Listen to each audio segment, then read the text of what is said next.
Blog Talk Radio.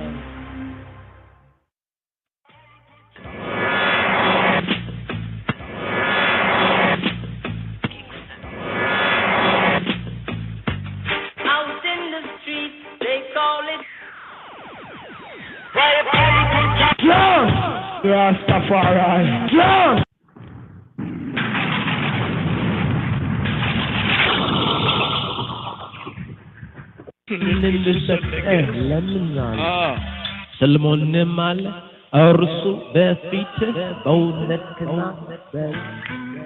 These are also the proverbs of Solomon, which the men of Hezekiah, king of Judah, copied out.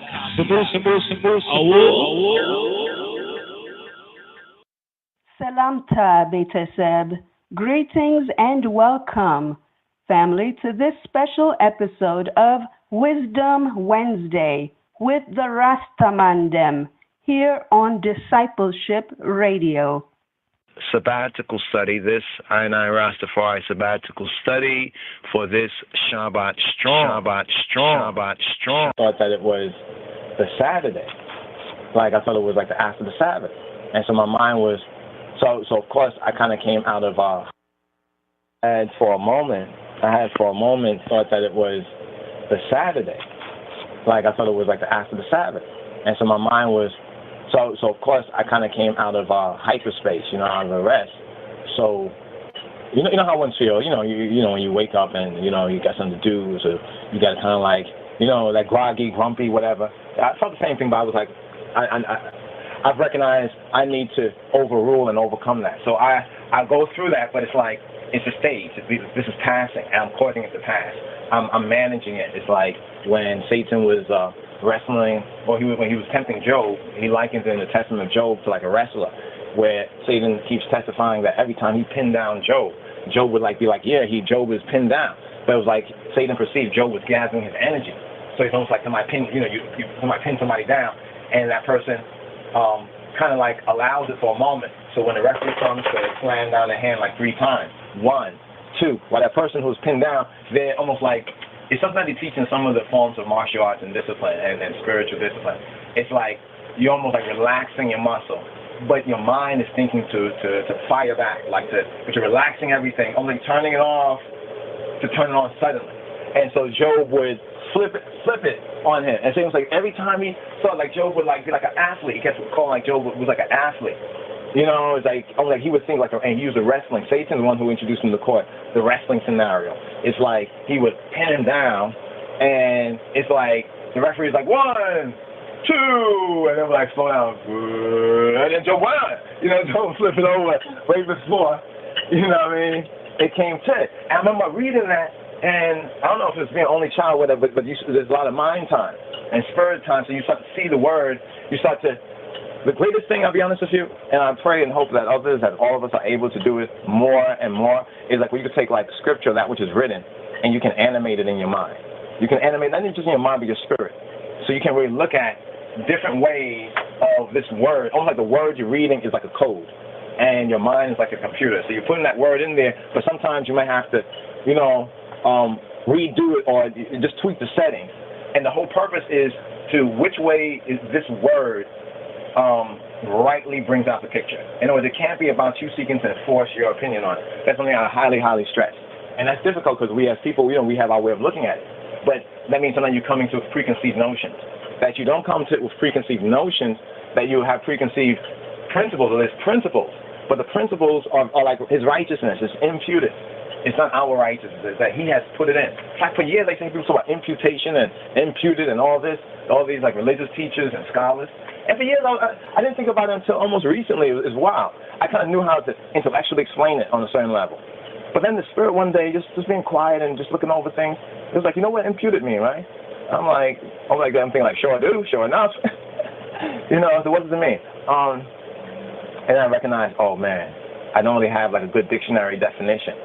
So what I did is I almost felt the tension, so I just relaxed it. I let it go, like the Buddha said, like I detached. I just calm.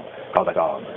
But in that calmness, it's like my clarity. It's like that Tai Chi or whatever. And I saw in imputed. And I said, you know, maybe the Spirit was speaking at a certain level to me, and it was speaking. This is when the Bible says His Spirit bearing witness of our spirit. So I was in my spirit, my mind, but His mind was like there, kind of quietly saying, you know, linguistics, imputed, right? It's imputation. It's IMPUTATION.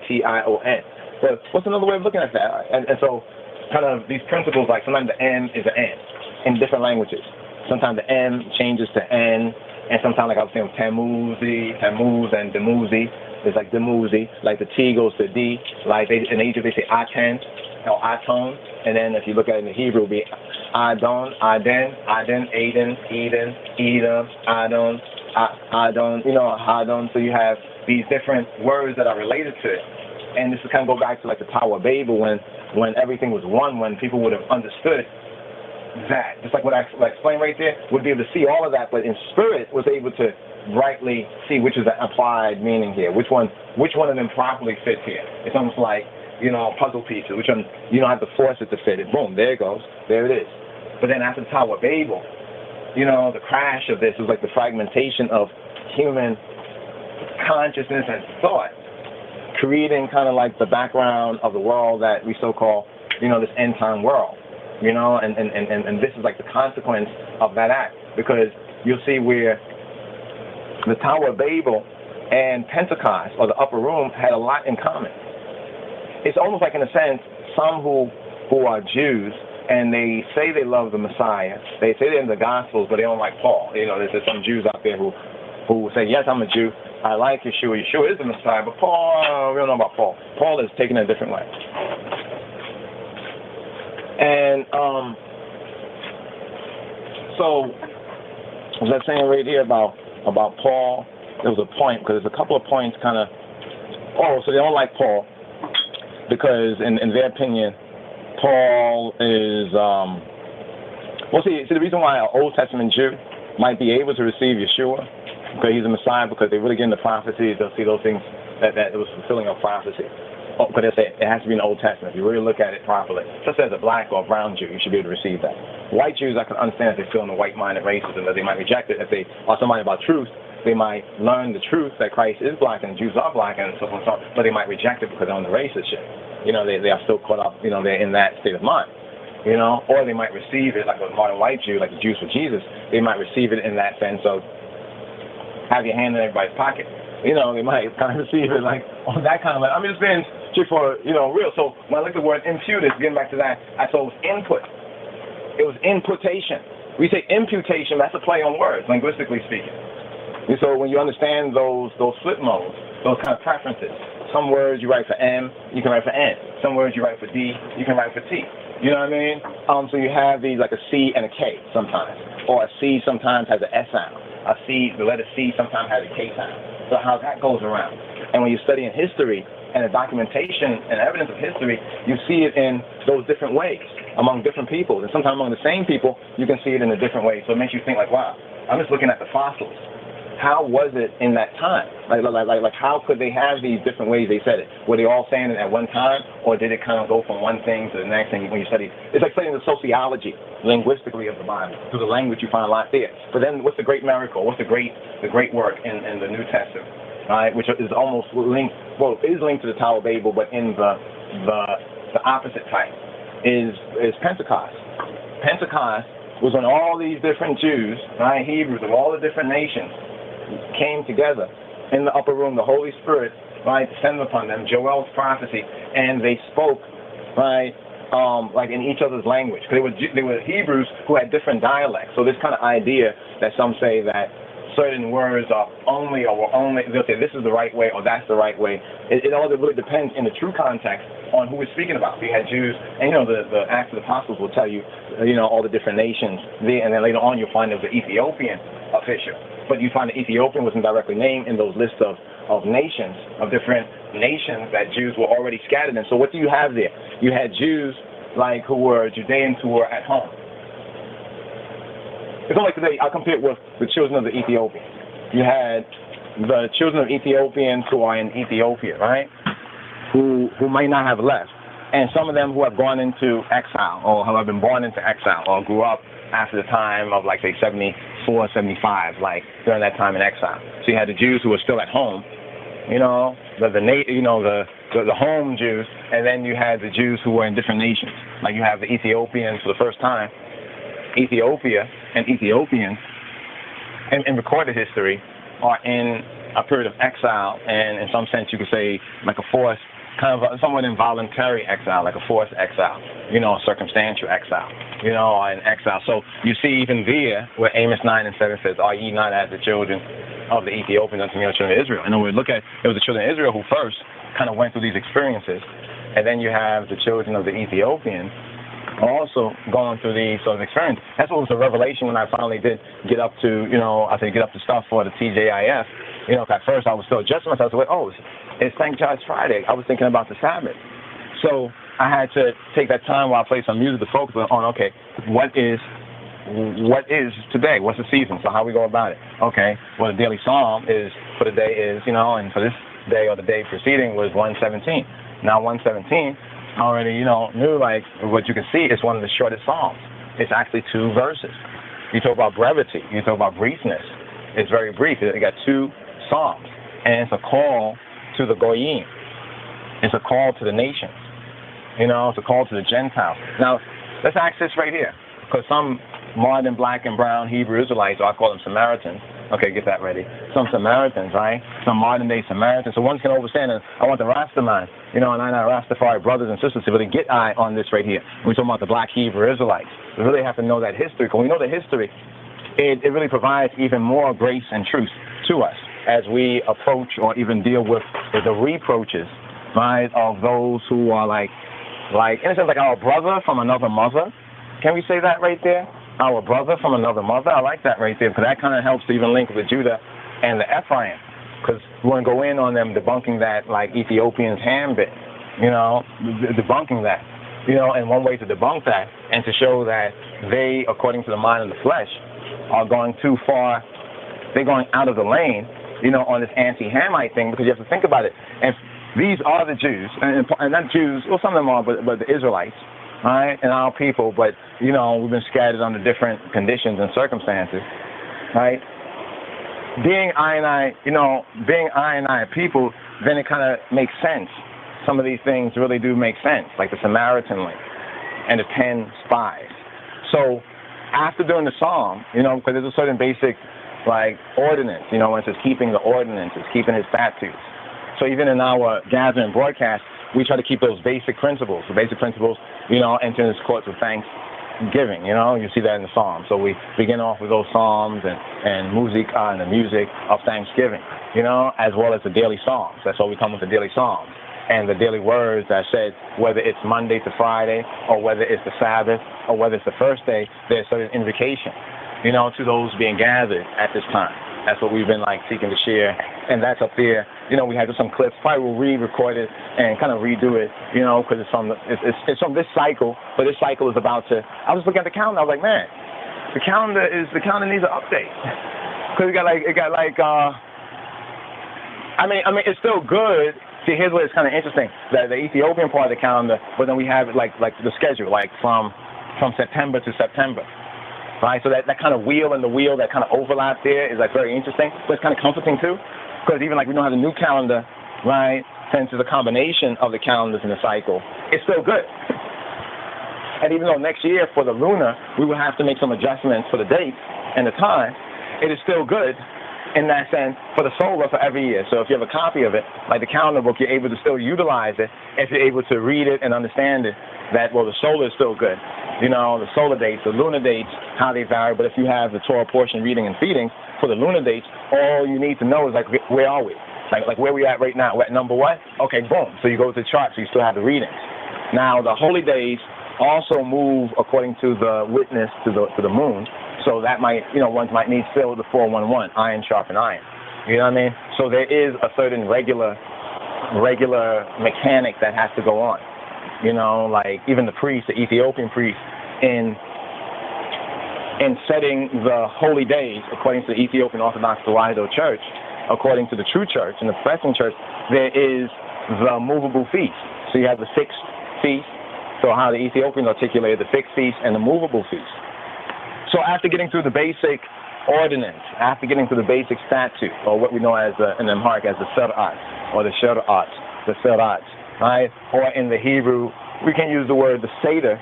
Seder is one word, but also huk, the huk or the hukat, or the hukot, in that sense. He says, Beth hukotai, in my statute, Beth sarate, in my ordinances. So there are different ordinances that govern the religious and the spiritual life.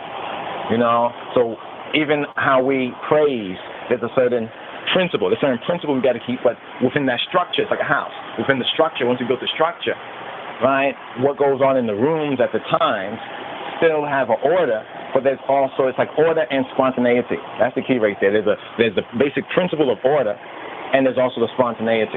Because sometimes what happens when you have like liturgy and catechumen, you know what I mean? It gets too stiff. It becomes like religion. It can lead to religion in the negative sense that His Majesty warns us about. You know what I'm saying? So in a sense, there's question and answer, but His Majesty says it's not all about just question and answers, like in the sense of, well, here's the 100 question and answers. Now you can go through something like that as an overview, but you need more. Like he says, more than that is necessary. It's like I was going to do a video on the infallible Word of God. What is the infallible Word of God? When we say the Word of God, are we talking about the Bible? Is the Bible the Word of God? Or is it the Scripture? Is it a document? Is it a testimony to the Word of God? That's the Word of God in the sense of it being a testimony. But what is and who is? According to Revelation, right, it speaks about his name. Right? He has a name, and His name is the Word of God. And the Word of God is Yeshua, but it's Yeshua in spirit and in truth. You know, so there's those, how can I say, that communion aspect that's very, very important. In other words, each one, not just teaching one, but each one reaching the one and being reached by the one and having communion. Each one having communion. You see what I'm saying? Each one having communion with the one. So there was a very important word at the very beginning of this that I didn't even see until we got into it, until we just, you know, open up the mic and just flow with it. But in the Holy Spirit, you know, I trust the Holy Spirit would sustain me, and surely He did in showing me that how the beginning of this Torah portion, or this book, Devarim, right? Actually, in the book they have it as DB. Wait, that's interesting right there. You know, they said you know, a lot of people talking about how the Bible has been changed. That one of the Mandela effects is the Bible being changed. And I'm looking right here. And this look, I don't know, it looks strange right here. If you look right here, what does it say right here? It says, here in the Chumash, it says Devarim. Right? It says Devarim. But usually, they would have vet instead of bait. They would have vait or bait. They would have a V instead of a B sound. So true, that could be a later translation. But I'm just thinking about all this, what they call it, the Mandela effect. You know, where there's a lot of people saying how the Bible has been changed. A lot of that is pseudo. I was so happy when that brother Photo Helix, the YouTuber Photo Helix, the man that he has the big long beard, the white man with the beard. He's like I wouldn't say, I'm not trying to call him out his name, nothing like that, but like a ZZ Top. But he cuts that kind of image that we see, you know. Anyway, he was doing some videos on saying like, yo, there's a lot of people going around saying that the Mandela effect is responsible for such and such, but no, that's like, I saw it and I was like, wait, because they're saying the Bible has been changed. I'm thinking like these people are just beginning to see the Bible changes. In other words, I think what's happening is that people used to preach it, people used to teach on it, and a lot of people used to go to church with their Bible in their hand. But it's not like they were really reading and studying the Bible, but the preacher was giving them sound bites and preaching on these sound bites. So they got these sound bites in their head. And because they got these sound bites in their head, they never looked it up in the Bible. They thought they did, but they really didn't. They wasn't paying attention. You know, most churches, a lot of churches, it's basically, a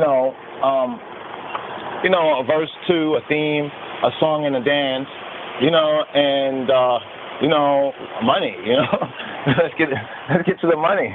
That's what it usually is in most of these poorhouses that they call churches. And they follow each other. It's nothing about no Bible. They can't justify nothing. All they can do is fool somebody who don't know the Bible, so they can point to things in the Bible.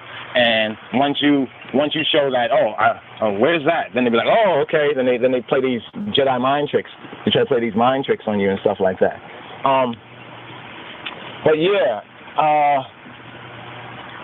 where is that other? What is that other? I had this old Kumash, another one, and I put it up since we was able to order, since we was able to get a newer. I was surprised that the Socino folks were still publishing and putting out. So we had gotten a new copy of some of them, and also distributed some of them to some of the brothers. Also like to distribute some to some of the sisters. We have to get with that and see how that goes, because it's very good. I would say it's a very good, the Socino books are very good companion studies, because what they are is like the Hebrew and a translation from like a Jewish or modern Judaic translation from the Hebrew. And it matches KJV, but as we, you all might know that we touch on the Psalms. We try to do the daily Psalms, and at least a brief teaching on the Psalms. The Psalms are very much the key to discipleship. I keep repeating that because it needs to be heard and hopefully received, that the Psalms are the key to discipleship. Well, I look for that. Let me just get this point. The point that was the revelation, point that was a very beautiful revelation and very appropriate for the time and season, seeing that, August 12th? That's what we're at right now, August 12th. We're at August 12th, 2016, Gregorian year. So this August 13th, in other words, the time period that we're going into right now is what we can call the Tisha, what is called the Tisha B'Av. All right, so we're in that time period of the Tisha B'Av, or the 9th of the month of Father, the 9th of the month of the Father, because Av, they say Av, but it's Ab. But the whole Bait, or Bet, and Vait, or Bet. So among the European Jews, they introduced some additional vowelizations that we don't have evidence of it. I mean, of course, when we look at the Ethiopic and we look at linguistically, when we study in linguistics, it's possible, right, that we or our ancestors might have said, different speakers have different dialects. But we know that it was usually it was a B sound, not a V sound, right? And that it was a W sound, not a V sound. So we see this whole two V's, WV, not even to get into Volkswagen right there, but we see this VV thing, right there with the Hebrew. So we make that nuance. Sometimes we will, still bring it forward with the common pronunciation, or the common Jewish pronunciation, just to give our people, and so we'll have a familiarity with what is said right now. But in the more expanded teachings, and reasonments, we seek to get into, okay, here it goes right here. Wow. That's how it is sometimes. Sometimes you have to go, and when you're searching someplace, you might have to go over that place twice. I noticed that. So a lot of people saying that the Mandela effect has affected the Bibles. Now, what does this have to do with Devarim, the 5th book? Right here. Well, it has a whole lot to do with Devarim right here, because the words. What about the words? You're speaking about the words. Give thanks. It's Friday. I give thanks for the podcast, the broadcast. There's those challenges, but I give thanks for y'all being with I and guiding I. Okay, actually, this is another book right here. I got to find where we had put that's probably why we can't find it, because the cover, the spine of the book came off. So it could be somewhere, but we're not recognizing it, because you got some stacks of books right here. Because this is important, because if we could put it in the record right here, and if ones can pick up on it, and we can bring it out, so these ones have access to it. I really look forward to the testimonies and the feed forward of the other brothers and sisters on these matters. So this Torah, right? This Torah portion begins a new book. It begins the 5th book, the 5th and the final book.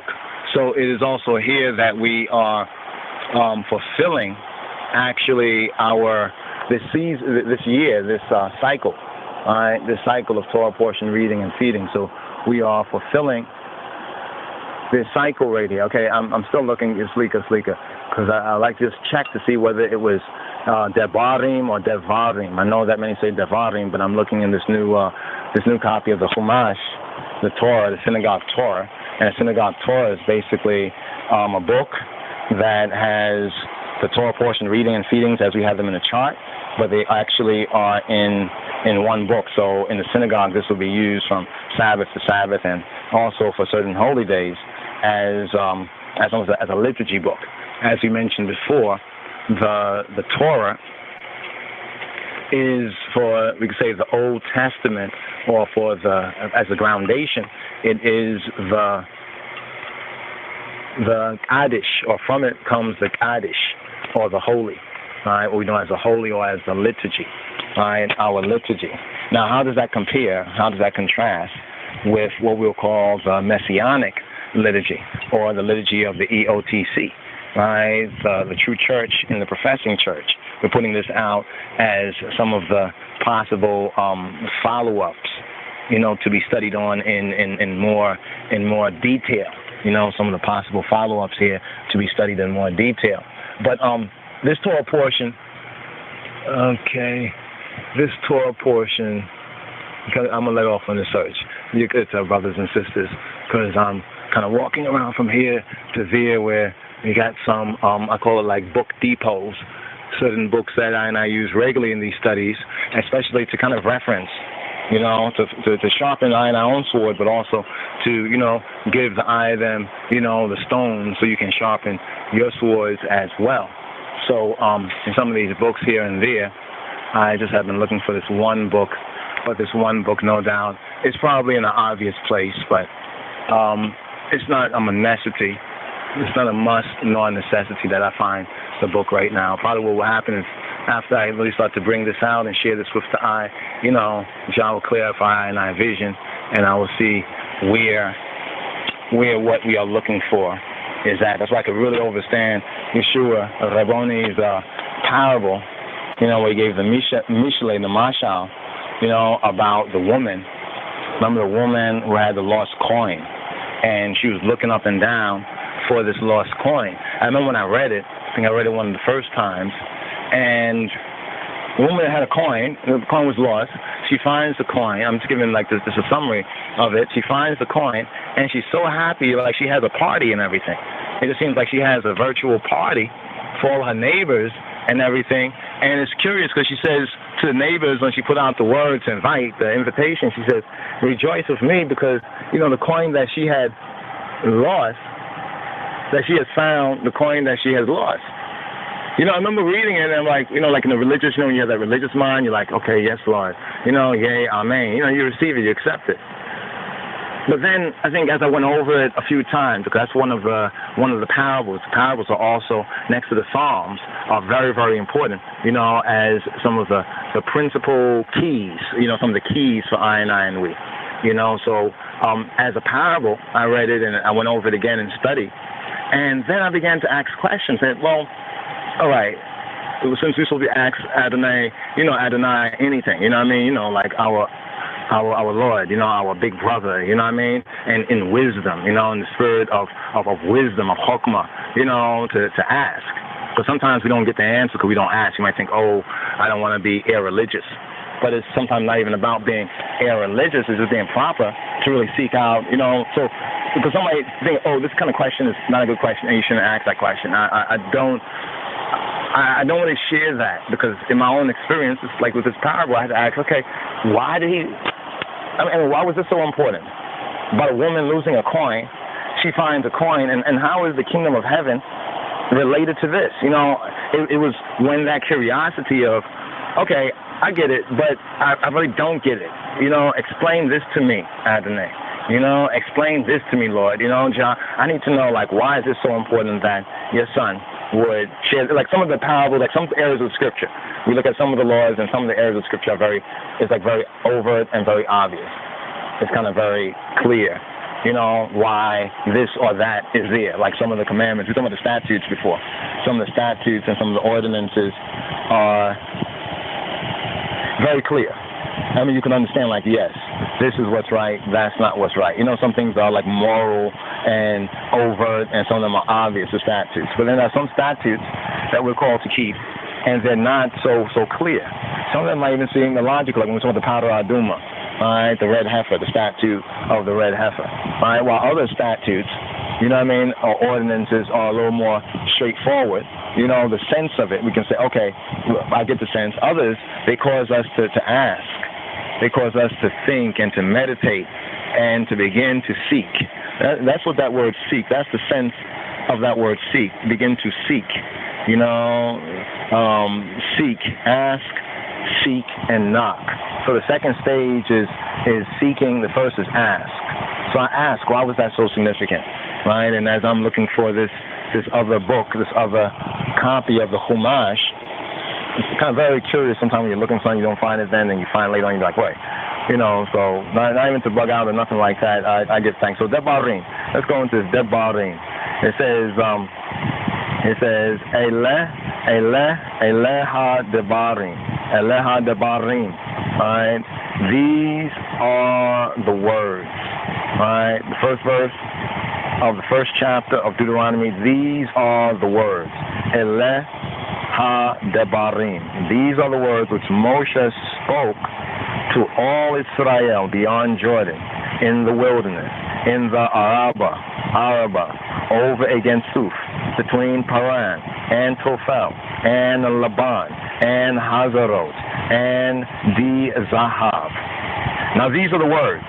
Right? This is the beginning. This is the beginning of the 12 points. Here we get our groundation. These are the words.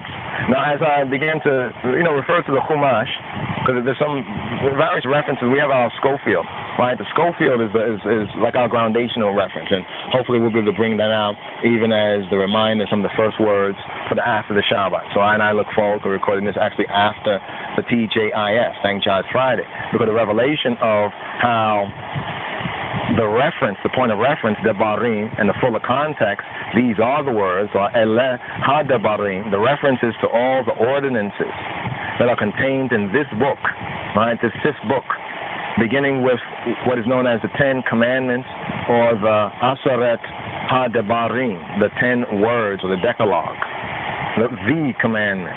Now, some of these have been previously recorded in other books of the Torah, because we've gone through Bereshith, Genesis, Shemot, Exodus, Wayikra, Leviticus,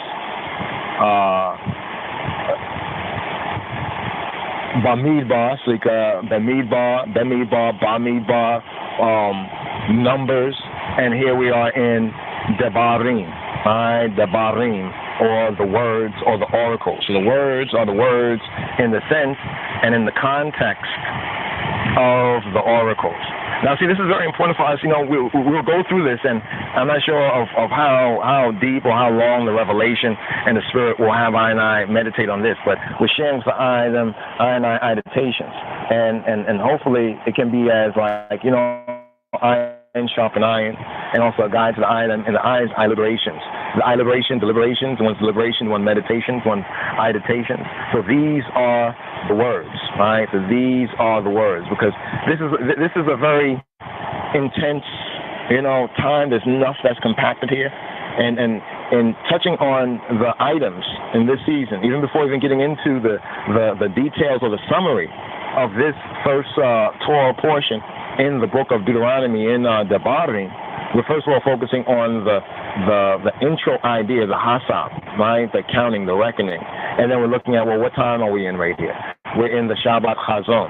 Shabbat Chazon is the Sabbath of the vision, and how that's connected with the Tisha B'Av, right? The Tisha B'Av, or the 9th of the 5th month of Av, the Father. Menachem Av, Menachem, Naham. That connection that we have also with Zechariah 8 and was that 14? Was it 8 and 14? It was either 8 and 14 or 8 and 19. We have to get our scripture because we just have the Chumash right here.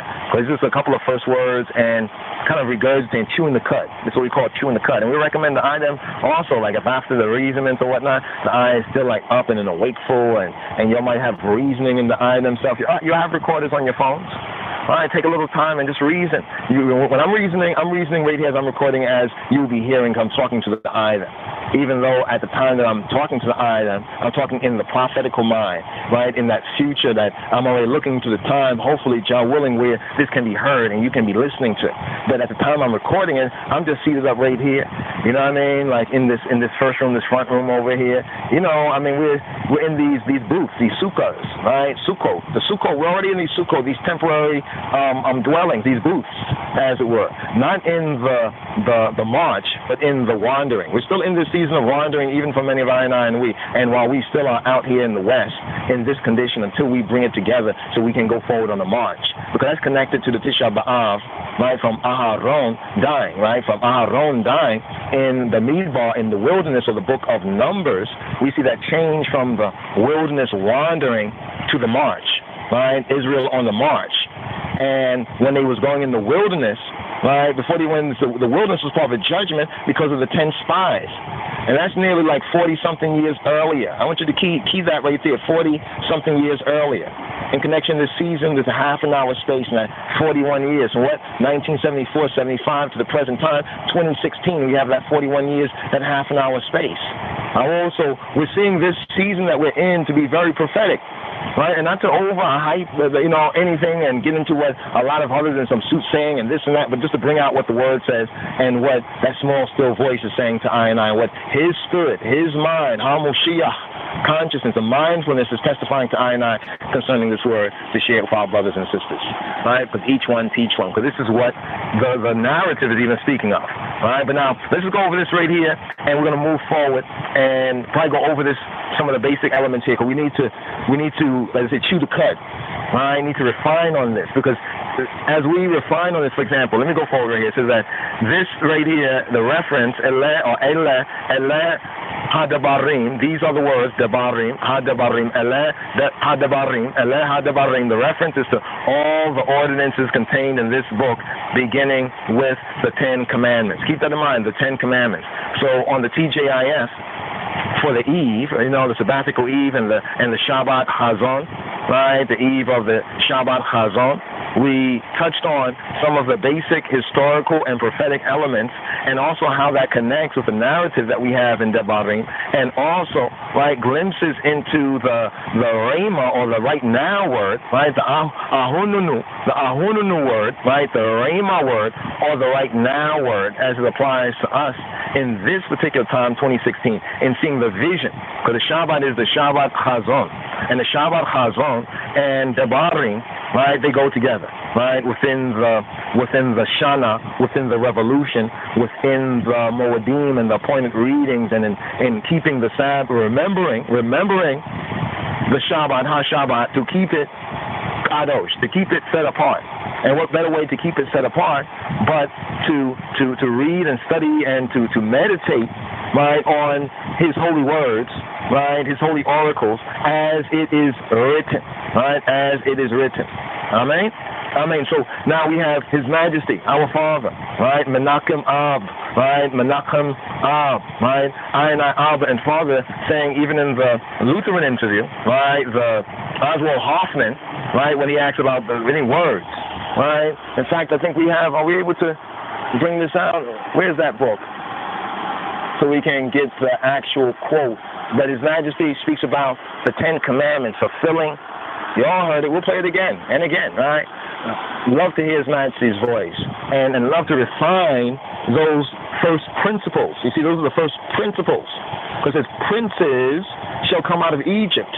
See, the princes that will come out of Hamitz Arayim, according to those principles, especially in this, the prophetic fulfillment. So it's interesting because in Devarim, there's a beginning with the 10 Commandments, right, the repetition of the law. If we go a little bit forward, right, some of these ordinances, right, the Chukot, right, the Chukotai, the Chukot, the Sarat, right, the ordinances, the how would it be said, like with the liturgy, for example, the Kadase, right, that's the ordinances. They govern the religious or the spiritual practices of the holy community. Some of these have been previously recorded in other books of HaTorah, like the other books we've mentioned. We're here at the 5th, and are now repeated according to the HSV, HAILE SELASSIE version. This book is known as the Orit Zedagim. The Orit is the Ethiopic Torah. So we're going to begin also to utilize that more, the Orit.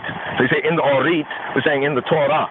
Torah, come from the Araya. When we get into the etymology, the Afro-Shemitic etymology as we move forward. But some of these have been previously recorded in other books of HaTorah and are now repeated for the benefit of the new generation.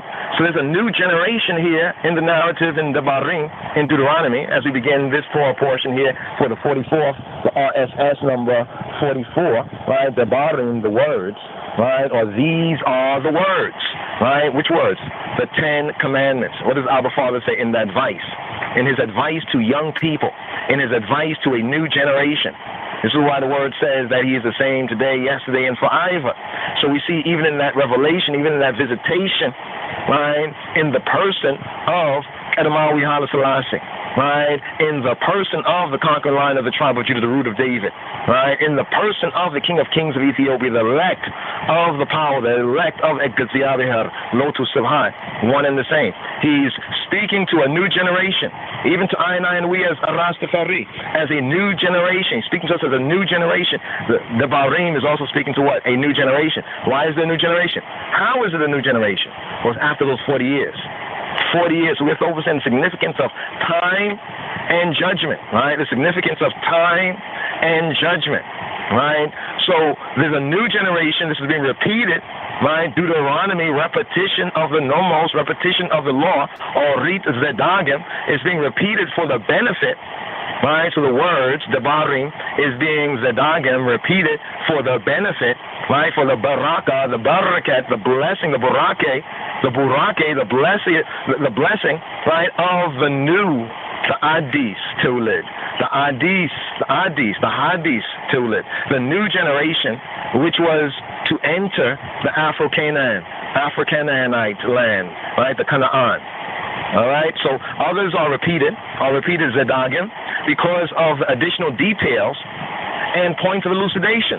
So this gives us the context of all the study. There are additional details. We know that the beginning here is the 10 Commandments, so there's a significance here at Deuteronomy to the study of the 10 Commandments. And Abba-Father, Qedamawit HAILE SELASSIE, he also is speaking to the new generation, advice to the new generation. We have that in the Lutheran interview where Oswald Hoffman has asked about his advice to the new generation or the young people, and it was to fulfill the 10 Commandments. So here we have the Ethiopian Hebrew, the Christian, some can say, the Messianic King of Kings, speaking about his advice to young people to fulfill the 10 Commandments. He says, you know what the 10 Commandments are. You may elaborate on them. So we must repeat because of additional details and attention to details and also points of elucidation, right? Points to illuminate, to give more light on. But also it must be noted that there are some commandments which are reported here, right? Nothing of the commandments came out first here, but they're being reported here for the first time. Those are the ones such as relating to divorce, such as levirate, marriage, etc. was a tarefa. Now, although these two had been received by Moses, Moses, either on Sinai, right, or Sinai, or in the tent of meeting, right, or in the tent, right, of meeting. During the first year, right, or the tent of the meeting, the moed, right, the moed, ha-moed, right, the appointed times, right, the tabernacle, the tent of the appointed times. That links also with the theme of Selassie and the chapel and the holy place, right, during the first year after the departure from Egypt, ha-mitzrayim. So the information here is covering this 40 years, giving a summary to a new generation. So this is very important for I and we, who are also poised, right, on the entering of the Afro-Canaanite land even right now. So this is the Rhema, the Ahununu, the right now, as it is here and now, also in its application. So now this explains the absence from the entire book of the usual formula. So there's a formula that is missing from the book. What is that formula? And the Lord spoke to Moses, saying, speak to the children of Israel, or the formula of command the children of Israel. We don't find that here, right? That is missing. That's an absence from the entire book, that those two type of formulas, right, based on what the context of the Devarim, or what are the context of the oracle, right? The oracle. What is Jah's oracle? The Devarim is Jah's oracle, as intimated, right, in verses 5 and also in 4 and 44. The main part of the book, once again circling around to the main part, begins with the 10 Commandments, and we begin with advice of His Majesty to young people. Now what precedes is an introduction in which Moses admonished, gave a rebuke, a soft rebuke, but he admonished and warned the people and recalled Elohim's mercy, his mercy toward them, and his mercy endures for ever and ever. Oh, amen. All right, now the Tisha B'Av, remember for us, right, is for joy and for gladness, for the Beta Yehuda, right, for the house of Judah, right, for the house of the children, the faithful children of the Ethiopians. This is to be a time of gladness, rejoicing, and cheerful feast. Amen. Tisha B'Av Sameach, Sameach, Tisha B'Av Sameach. Shalom, Habarim, Shalom. Lehitorot, Shalom, Shalom, Shalom.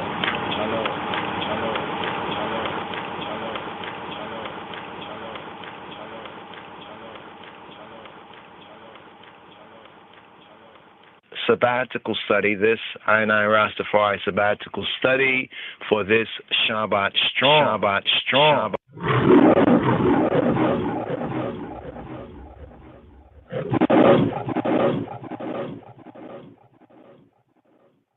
My advice to all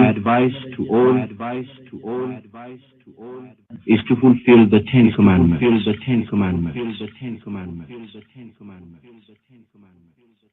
You are aware of the contents of the Ten Commandments and can elaborate on.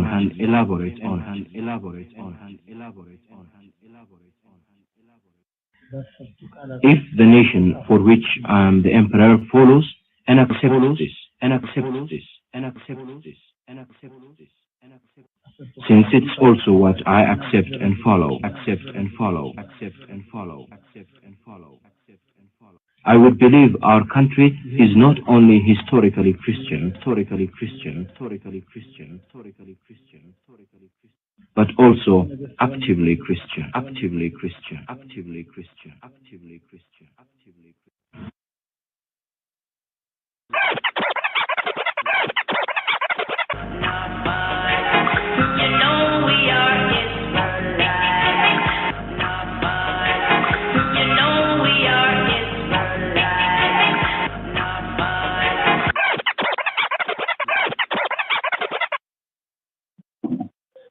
Yes. So here, 44th degree sabbatical study. Israel here. A new generation is on the march. Moshe giving his farewell addresses and sermons and the best advice, experiences of the past, the new generation. Israel is on the march. Here, Dub Classic with this 44th sabbatical degree of I study. March down Babylon.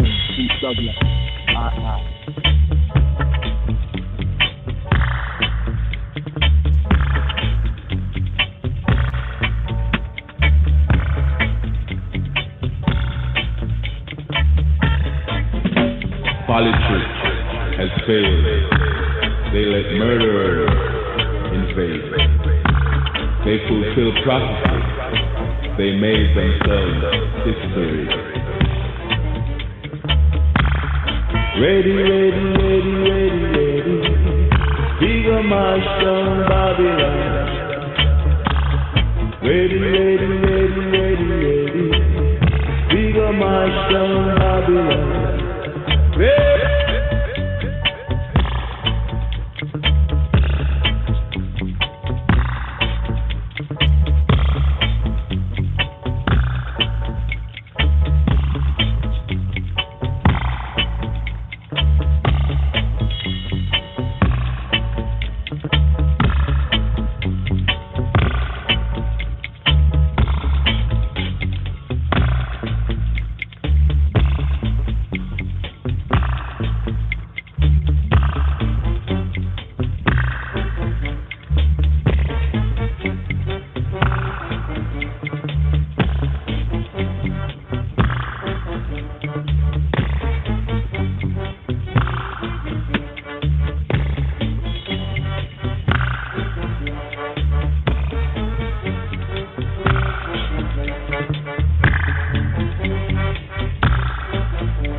Ready, ready, ready, ready, ready.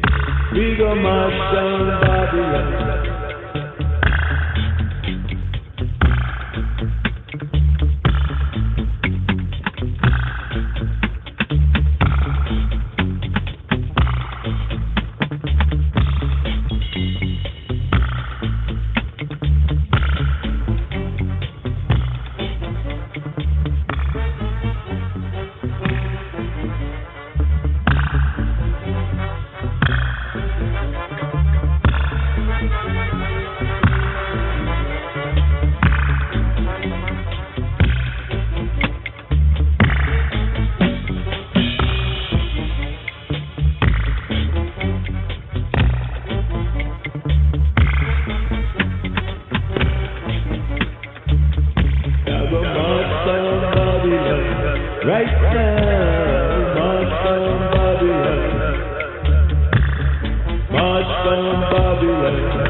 Shema'u. Yes. Simo.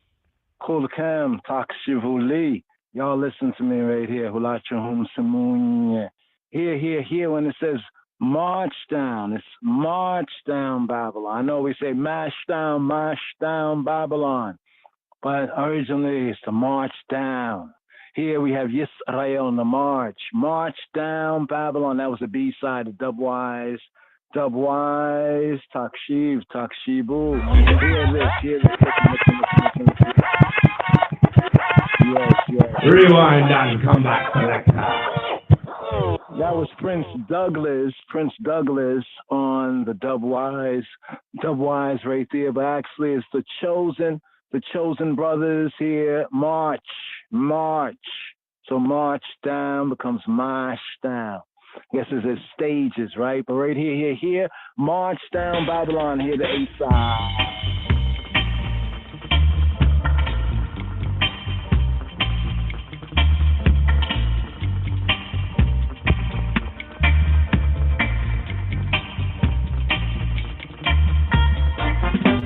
Politics has failed.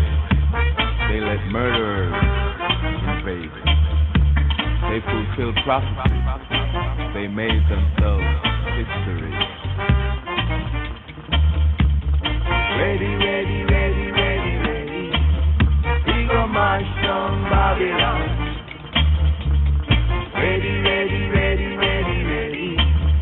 We go march down Babylon.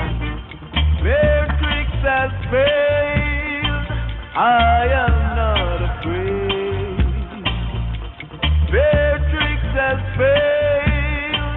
I am not afraid. That's why we are gonna march from Babylon right now. March from Babylon. March from Babylon right now. March from Babylon.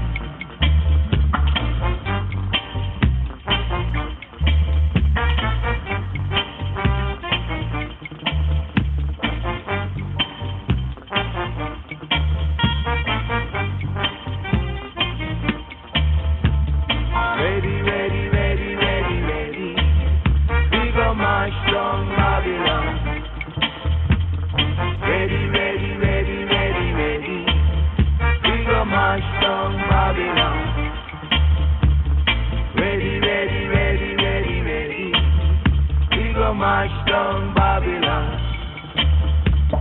Ready, ready, ready, ready, ready. We gon' march down Babylon. Their tricks have failed. I am not afraid. Their tricks have failed. I am not afraid. That's why we are gonna march from Babylon. Right now, march from Babylon. March from Babylon. Right now, march from Babylon. March from Babylon. March from Babylon. Yeah, they, yeah, they, yeah, they, yeah, they, yeah, they, yeah, they. We are gonna march from Babylon. Right now, march from Babylon. March from Babylon. Right now, march from Babylon.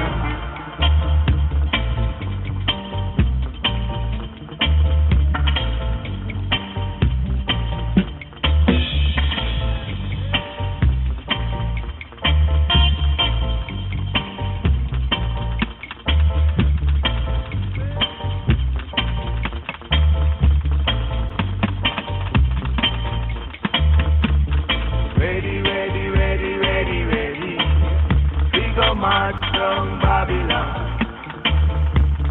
Ready, ready, ready, ready, ready. We go march from Babylon. Their tricks have failed. I am not afraid. Their tricks have failed. I am not afraid. That's why we are gonna march from Babylon. Right now, march from Babylon. March from Babylon. Right now, march from Babylon. March from Babylon. Right now, march from Babylon. March from Babylon. Right now, march from Babylon.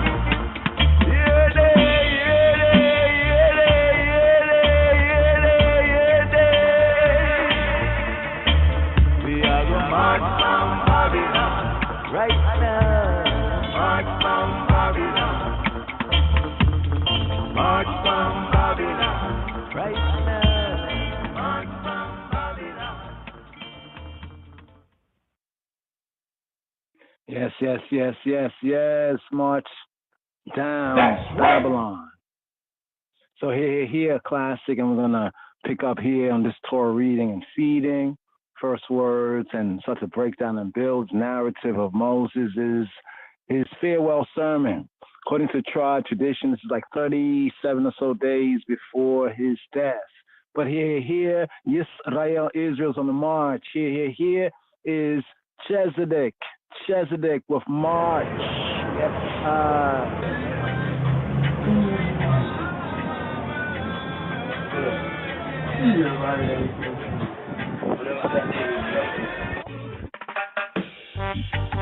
Hey, moving forward, yeah.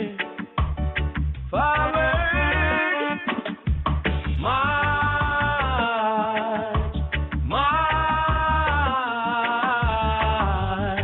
till we get justice.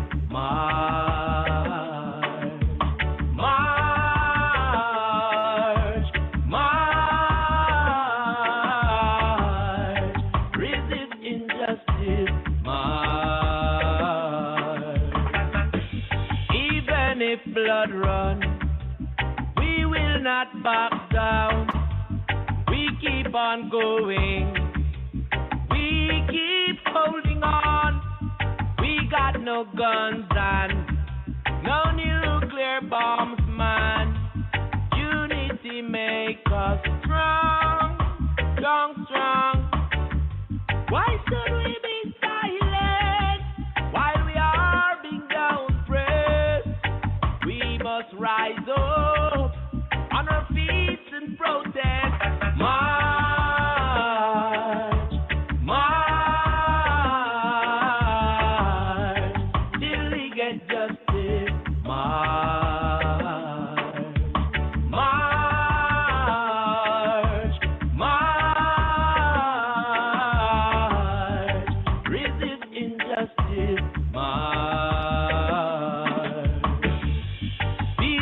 and tear gas, rubber bullets and tasers, water cannon.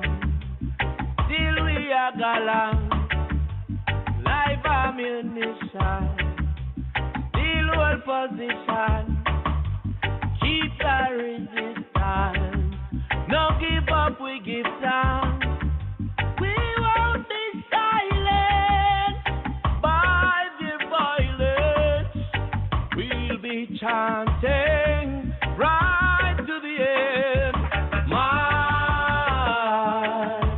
march, till we get justice. March, march, march, resist injustice. March. Oh, this burden my ancestors carry, hoping to turn a new page in our story. Till we struggle, blood, sweat, and sorrow. Will our children fight the same battle tomorrow? We must overcome through the powers of the Most High for the betterment of the children. March, march, till we get justice. March, march, march, resist injustice. March, march, march, till we get justice. March, march, march, resist injustice. March.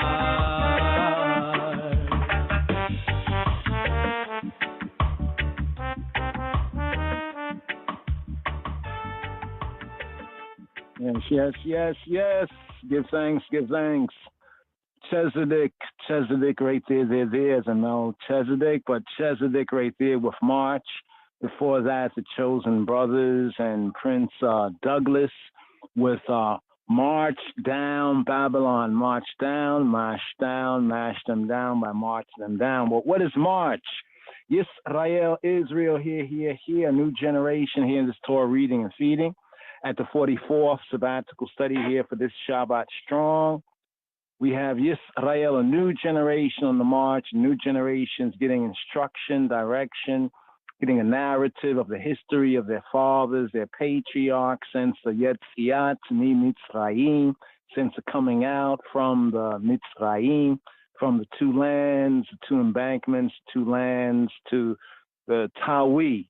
They would call it the Tawi. Some call it Kemet, but Kemet was one side was the black land, the other side was the red land or the desert. But be that as it may, we also have the upper Egypt, lower Egypt.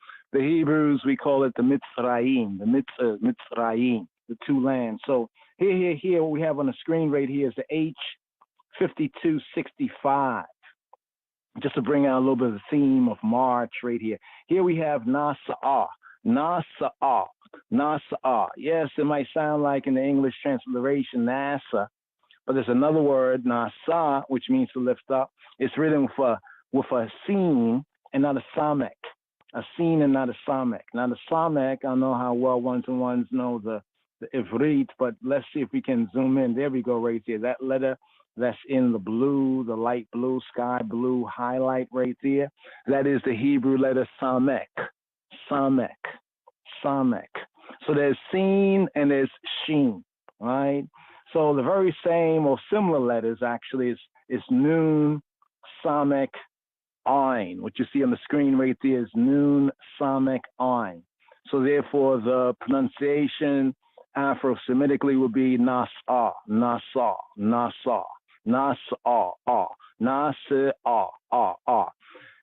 the other word that means to lift up is Nasa. Nasa, it's an aleph. Nasa, Nasa, there's Nasa, and there's Nasa, Nasa, Nasa. What does Nasa mean? And that's not the word that a lot of people popularly in social media and, wannabe prophecies, will be saying, oh, that means in Hebrew to deceive. No, that's Nasha. That's actually the word Nasha. So those details, attention to details, study to show ourselves approved. But here we have Nasa'ah, Nasa'ah. We find this right here in this verse right here in Exodus in Shemot. Hebraically, we call the book Shemot. Shemot means the names, but this in translation from the Koine Greek, the LXX, is brought out as Exodus, right? Exodus chapter 14, verse 10, where it says, and when Pharaoh, the great house, drew nigh, the Bnei Yisrael, the sons of Israel, lifted up their eyes, and behold, the Mitzrayim, the Egyptians marched right after them, and they were sore afraid, and the children of Israel cried out to Yahweh. So this here with Israel and March, right? Israel and March. Let's just do something right here, just on the spur of it, just looking at March here. It says, marchest thou out. Here's Sa'ad, right? Here it has, okay, March, and thy people when thou didst. Look at Psalm 68. When thou didst march, Sa'ad, right? When thou didst march, right here. So Israel's on the march right here. Just look at a couple of verses, just from the plain King James version. For they shall march with an army. Now, Yalak means like to walk, to walk. So sometimes it's always not one for one, but look at this one, Joel 2:7. They shall run like mighty men. This is often attributed to prophecy for the Beit Yisrael. They shall run like mighty men. They shall climb the wall like men of war. And they shall march everyone on his way. And they shall not break their ranks. Shall keep good ranks right here. There's a couple of verses here on March. Here's Halak, related to the Yalak. Then we look at this one here, Yalak. Yalak here, right? To go, to walk is related Hebraically to this word right here, Halak, right? To go, to walk, to come. The sense of that. Thou didst march through the land in indignation, speaking of Yahweh.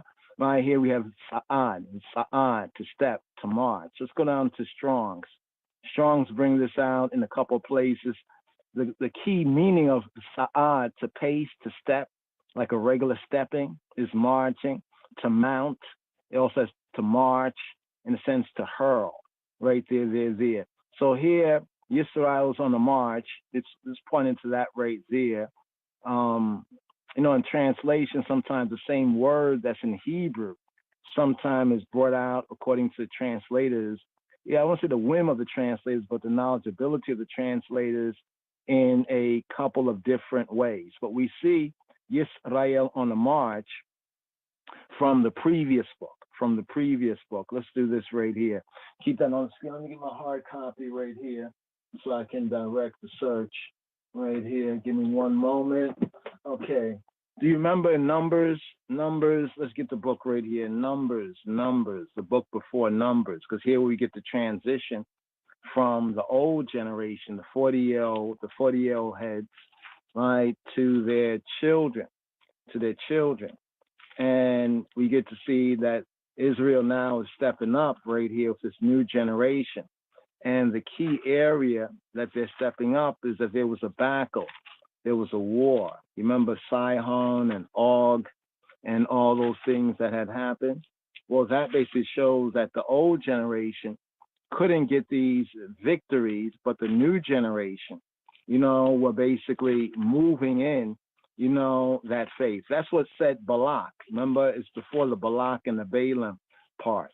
Okay, here in the Schofield Study Bible at Numbers chapter 22. It is subscribed. Well, actually, let's go to chapter.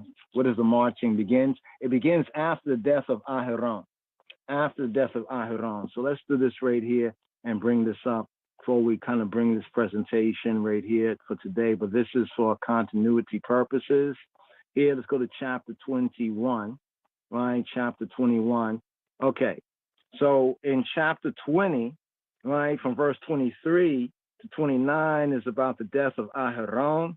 And then the garments, right, for Tiferet and Kabod, for Tafara, Tiferet and Kabod, being taken off of him and being placed onto his son Eleazar, right? And so he now becomes the anointed, the Moshiach, Kohen Gadol, that anointed priest. What's very interesting is that with Messiah, right, we have the priest, the high priest, we can say the anointer as Messiah. This is why the Brit Chadasha mentions and reveals that Yeshua is Kohen Gadol, is high priest, he's the anointed, he's the high priest. Before you can get a king, you know what I mean, a king according to the Israelite way, right, you need to have a priest, and that priest needs to be anointed. So understand the significance of Yeshua, according to Hebrews, epistles to the Hebrews and elsewhere, as that high priest of I profession, that Moshiach. He is Messiah. Messiah what? Messiah the priest.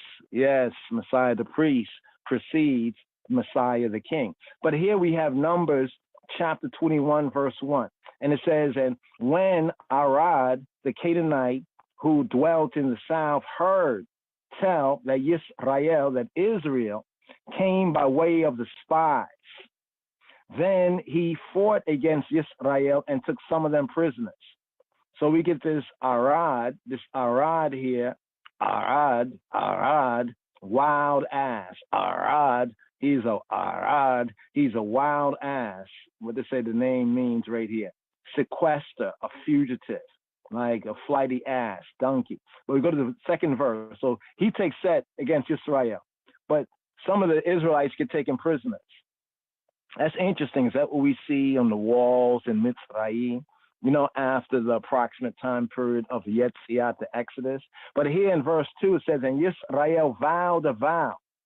They vowed, the nadar, the neder, they vowed a vow, la Yahuwah, to Jehovah, and said, if thou wilt indeed deliver this people into my hand, then I will utterly destroy their cities. Utterly destroy their cities, not time.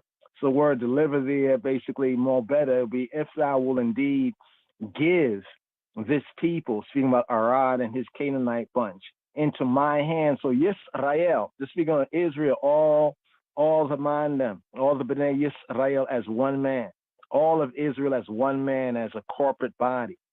Look at Brit Chadasha. Look at the New Covenant scripture, where it says that we are the body, members, all of us are members of the body of Moshiach. And he is the Rosh, he is the Ras, he is the head. But all of us as one man. So Yisrael as one man vowed a vow, la Yahuwah, and said, if thou will indeed deliver or give this people into my hand, into Yadi, my hand, then I will utterly destroy their cities. Interesting, the word destroy here, the H2763 is haram. You heard of a harem? A harem, they say harem in English, harem. Haram. Haram means to ban, to devote, to destroy, utterly, completely destroy. Let's go through it. The Hefil says to prohibit the use, to ban something. But notice the two truths of the Ivrit, of the Yehudit. One is to prohibit, right, or ban in the sense to prohibit for common use. So it says the common use, right?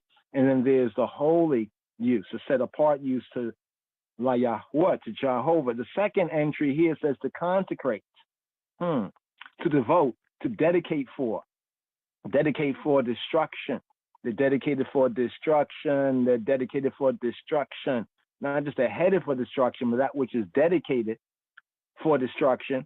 Thirdly, to exterminate, completely destroy. The whole file sense of the verb, right? The haram, the basic verb in the different tenses and senses, to be put under the ban, to be devoted to destruction, to be devoted, to be forfeited, to be completely destroyed. There's also a sense of the word haram that means to split, to mutilate a part of the body, right? The kal sense, right, secondary of the haram, right? To mutilate, to divide in the he feel sense. But let's get down to strong. This is the verb, right? So the verb depends on the form of the verb. But Strongs often give a lot of the basics referring to the primary, like the Ethiopic or the ancient root, Afro-Semitic root, to seclude, specifically by a ban. How do you seclude something? Specifically by a ban? Well, that is haram, right? To devote, they say, to religious usages, especially destruction. Interesting. Religious, people religious. Well, there's a religious use of devotion connected with the Hebrew haram that is especially destruction. Physically or reflexively to be blunt as to the nose. There's a verse I think it's in Leviticus where it says, the disqualifications of anyone to be like a priest or to enter into the congregation. It mentions one who has a flat nose. And people say, oh, whoa, this is racist. No, blunt as to the nose. There's a different sense of that, but it actually uses this particular word right here, right? That their nose is haram, which is very interesting. You see down there where it says destroy, devote, forfeit, have a flat nose. This kind of reminds us on the reverse of Yahweh's attribute of long suffering. They say he's long suffering, and Exodus 34 revealed to Moshe long suffering. The Hebrew is erek apayim, erek apayim, erek apayim. Erek means long, apayim means noses or nostrils. But see, that right there is an idiom right there. Does it mean literally he has a long nose? No, it means that he is long suffering because the nose is connected with certain emotional states. For example, even anger, the same word apayim, the nostrils from rapid breathing, somebody breathing rapidly, they're getting upset. We usually would give them good advice to take a breath. So it says that Yahweh, he is long suffering. He is long of breath, long of nose. Literally is long nose. But in the idiom, right, there's an idiom. So could blunt nose be the opposite of long nose, not speaking physically, but speaking according to the ancient Afro-Semitic idiom? You know how words are used. Someone say, I'll kick your ass. You kick my ass? I don't even have a donkey. What about your kids? My kids, I don't have goats. If one want to be literal, you get what I'm saying right there. So the same is here with this right here. But be that as it may, this is Yisrael's vow.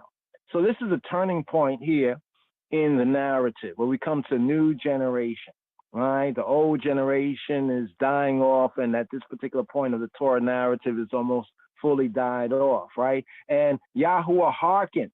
Yahuwah did what? He shama, to listen, to obey, right? To hear. Also has, you see the fourth entry, to hear with attention or interest, to listen to. Also to listen is like to understand language. If you say like if read shamati, like I understand, say Hebrew, for example, or to hear, like in a judicial case, to listen, to give heed to. Here's a sense of this here, that he gave heed to, he consented, he shama, to hear, he agreed. You hear me? Right? The person hears you, but what do you really mean in the spirit? That's the letter of it. In the spirit, you mean, do you consent? Do you agree? If it's a request, will you grant this request? Right? To listen, to obey. There we go. To obey, to be obedient. Right? So Yahweh, they ask for something, and he will obey them. He will consent, agree, grant the request, the voice of Yisrael, to the voice of Yisrael, and deliver it up. So notice in the Hebrew, the word is natan. Natan, right, means to give, to set, to put, but it's basically to give in a wide variety. Let's bring it down here. Is to give or to grant. Here we go, primitive root, to give, used with great latitude. Like to give something can be to add something, can be to apply something, appoint or ascribe something. But here they translate as delivered up. But literally Yahweh hearkened, he obeyed to the voice of Yisrael, and he gave, right? He gave the Canaanites, right? He gave them, what was the request? To give them into our hands. And they utterly destroyed. They utterly what? Haram, devoted them to destruction. And their cities. And he called the name of the place Horma, right? That's Horma, right? Horma is to say utter destruction, Horma. Remember, Horma here come from the same root of devote, of the destruction, haram, haram, comes from the haram root, right? Devotion, right? Here was a town of the Canaanites that was conquered by Yehoshua, allotted to Yehuda, right? And located in the south of Yehuda, of Judah, right? Horma, Horma, right? And Horma, you can see, come from haram right here, right? So in a sense of fulfilling that particular vow, they were fulfilling that vow. They ask and ask, if you will do this, we will do this. Yahuwah did that, and they did this, right? And then it says, and they journeyed from Mount Hor by the way of the Yam Suf, the Red Sea, to compass the land of Edom, and the soul of the people, the soul of the people. So the people have what? A soul, right? The nefesh, the soul of the people, soul people, right? Was much discouraged because of the way. You ever get discouraged? Qatar is discouraged, but it means to be short, to be impatient. You know, if you're short with somebody, you're impatient with them. After a while, you get vexed, you get grieved, you know, to be short. But the secondary use of the word qatar means to be reaped, to be harvested. So the word both means to be impatient, to be short, in a sense of discouraged, but it can also mean to qatar, to reap, to harvest. So it's not the letter, right, but the spirit of the word, right, to dock off, that is to curtail. So their soul was harvested. Wow. The soul of the people was much harvested, right? It was reaped.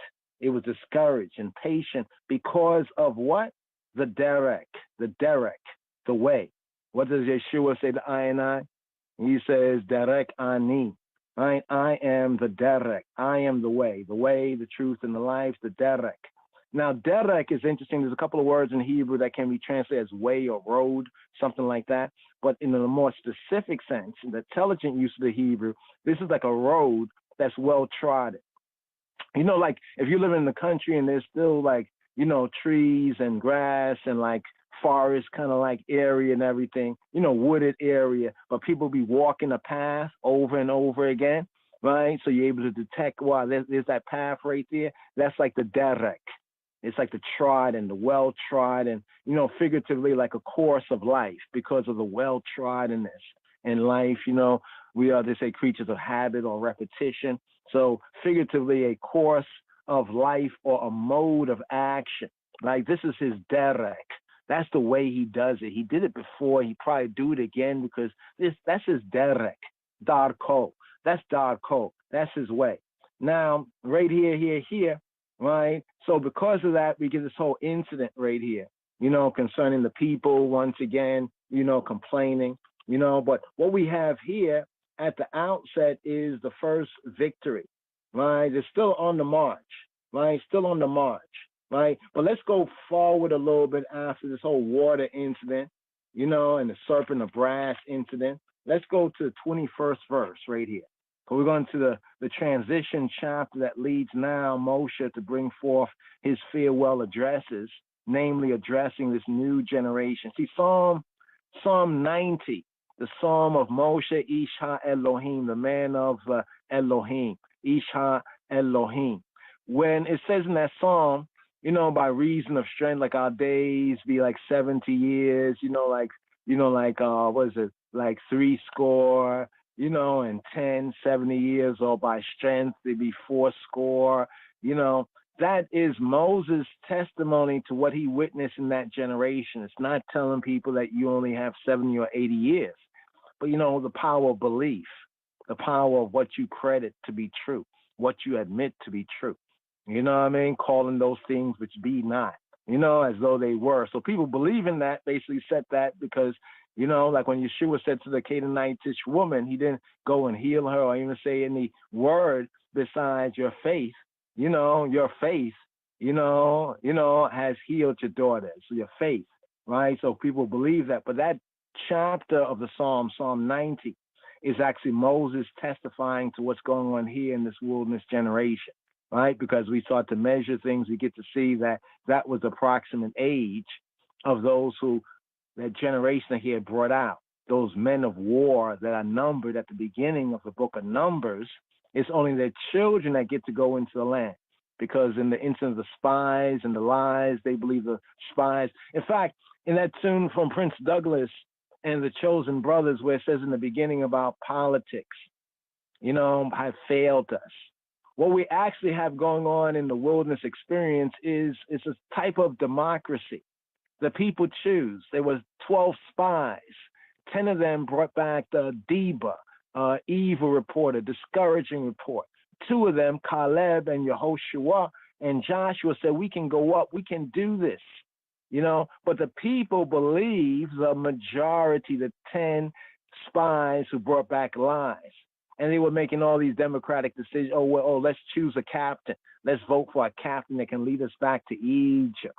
Right? So that was a bad exercise, right, of politics or politics on themselves. They already was given the way, truth, and life. They didn't need to vote on, we're going to come out of Egypt. We're going to do these signs against Pharaoh. That was out of their hands. But here we get to verse 21. It says, and Yisrael sent messengers to Sihon, king of the Amorites. Now, we already have the incident, earlier, We have the earlier incident where they basically vow that vow, right? This new generation. Then we come to verse 21. This is still in the section of the march of Yisrael. So there was one victory, right? And now we get 2 victories right here, right? What did Yisrael ask, right? Sihon, the king of the Amorites, let me pass. So the me is speaking of Israel all as one man, right? So Yisrael, remember the son, called Yisrael his son, right? Israel his son. Let me pass through thy land. We will not turn into the fields nor into the vineyards. We will not drink of the waters of the well, but we will go along the king's highway, or rather the king's way. It was the king's way, right? Until we be past thy borders. And Sihon, right, would not suffer Yisrael to pass through his border. So you can see they're speaking of Israel as he, all as one man, and Sihon also as one man. But Sihon gathered all his people together and went out against Yisrael into the Midbar. So he sent a message to Sihon over there. So let me pass through, your land. We're not going to trouble anything. We're just going to pass through. I guess that was like a shortcut, so to speak. And Sihon was like, nuh-uh. Right? Well, I don't know if Sihon said anything, but he just gathered his people to go out to war against Israel and actually to go into the wilderness. They obviously was in the wilderness, but to go into the Midbar. And he came to Jahaz and fought against Israel, and Israel smote him with the edge of the sword and possessed his land, right? Possessed his land. So he already had his own land. We just asked to pass through your land, man. Just let me pass through your land, right? So instead of saying, no, you can't pass through, okay. No, instead he gets his old clique, his crew and everything, go out where you're at. You said, listen, can I come over there and just pass through? Right? Instead of just giving you a no answer, you're going to get all your peeps and everything. But look what happened. It said that Yisrael, all as one man, they did what? They smote. Love the word smote. Naka. They gave him a naka, like naka, knock, knock, naka. What is a naka? A naka is a strike, right? A smite, a hit, a beat, a slay, right? It can lead to a kill, basically. You can hit somebody so hard and, it's a strike, right? It's a strike, lightly or severely, literally or figuratively, right? Clapped him, right? Clapped them and did what? And then possessed his land. Yarash and Yarash. Very interesting word here when we talk about inheritance.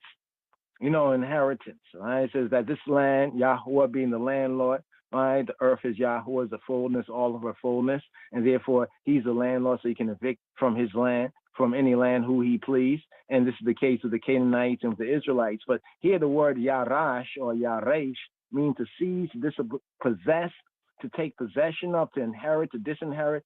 It can mean to occupy, impoverish, to be an heir. In other words, the word in its different tenses can bring out these meanings into translation. Interesting. To occupy. Right? Let's go down here. To occupy. to take possession of, to inherit, to impoverish. So to impoverish one, right, or make one's come to. So in other words, you can inherit a land in two different ways, is what we're trying to bring out right here. You can inherit the land, by impoverishing the previous tenants thereof, right? In other words, in an economic sense, you can dispossess them in a military sense. You know what I mean? You can occupy the land, especially like in the case of Sihon, right? Sihon came out to battle where the Israelites were. They sent a messenger, but then he come off all his hosts and everything like that, all his people. So they get beat, they get hit, they get knocker, right? And then we take over their land, right? This is what brings us to Yaresh, this word here, the H3423, a primitive root to occupy, right? But notice what it says. It brings out, see the word Yarash and Yaresh means to occupy or to drive, like to drive somebody out, right? The context is brought out in Strong's definition here of occupy. Occupy Wall Street? No, occupy in what way, right? Be driving out previous tenants and possessing in their place. So the word to inherit Hebraically here has a sense of occupy, driving, and possessing. So what did Sihon do? He came out of his house, right? We were, like to say, so to speak, homeless. We didn't have a house or land and all that he had, right? To fight us, to kill us, to hurt us, to harm us, to rape our woman, to do molest or do whatever to our children. And he got knock. And therefore we occupied his land, right? And because we beat his army, beat his men, then we drove him out. And therefore we could then possess his land. By implication, notice what it says, the implication of this. This is not what it is, but this is now, if you're on the other side of this, right? You would say, he seized my land. They seized my land, right? They robbed me. They robbed my land, right? Or Hebraic, in the Hebraic sense, is to inherit. But also it means to expel or to impoverish, to ruin. This is an economic thing. We talk about gentrification. See, when we start to understand the roots of this and study it and put it together, we start to see this is what they be doing to we.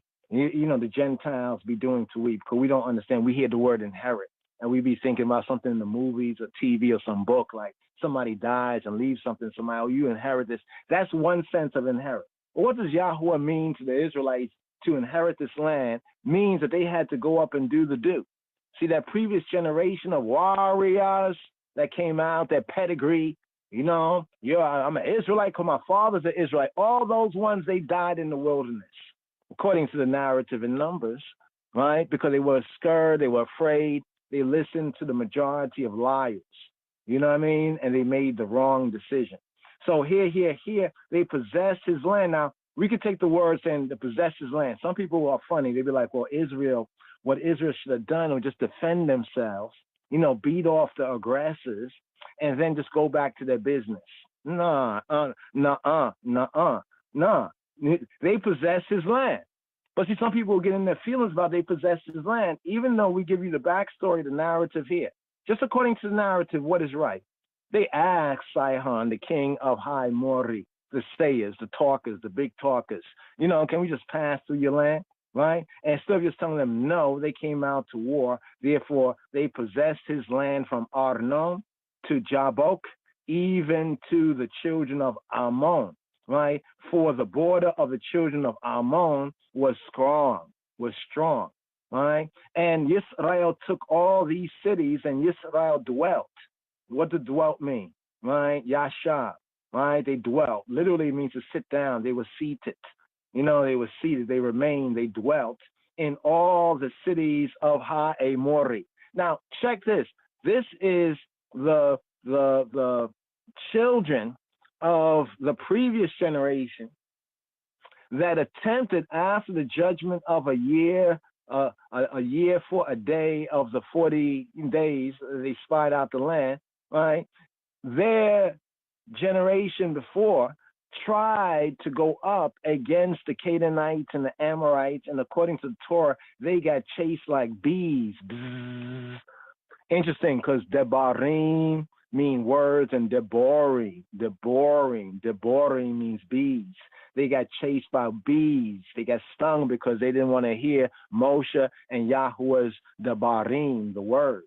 But now their children are doing great things, right? As we have right here in Numbers 21:25. And Yisrael took all the cities, and Yisrael dwelled in all the cities of the Amorites, in Heshbon, and in all the villages thereof.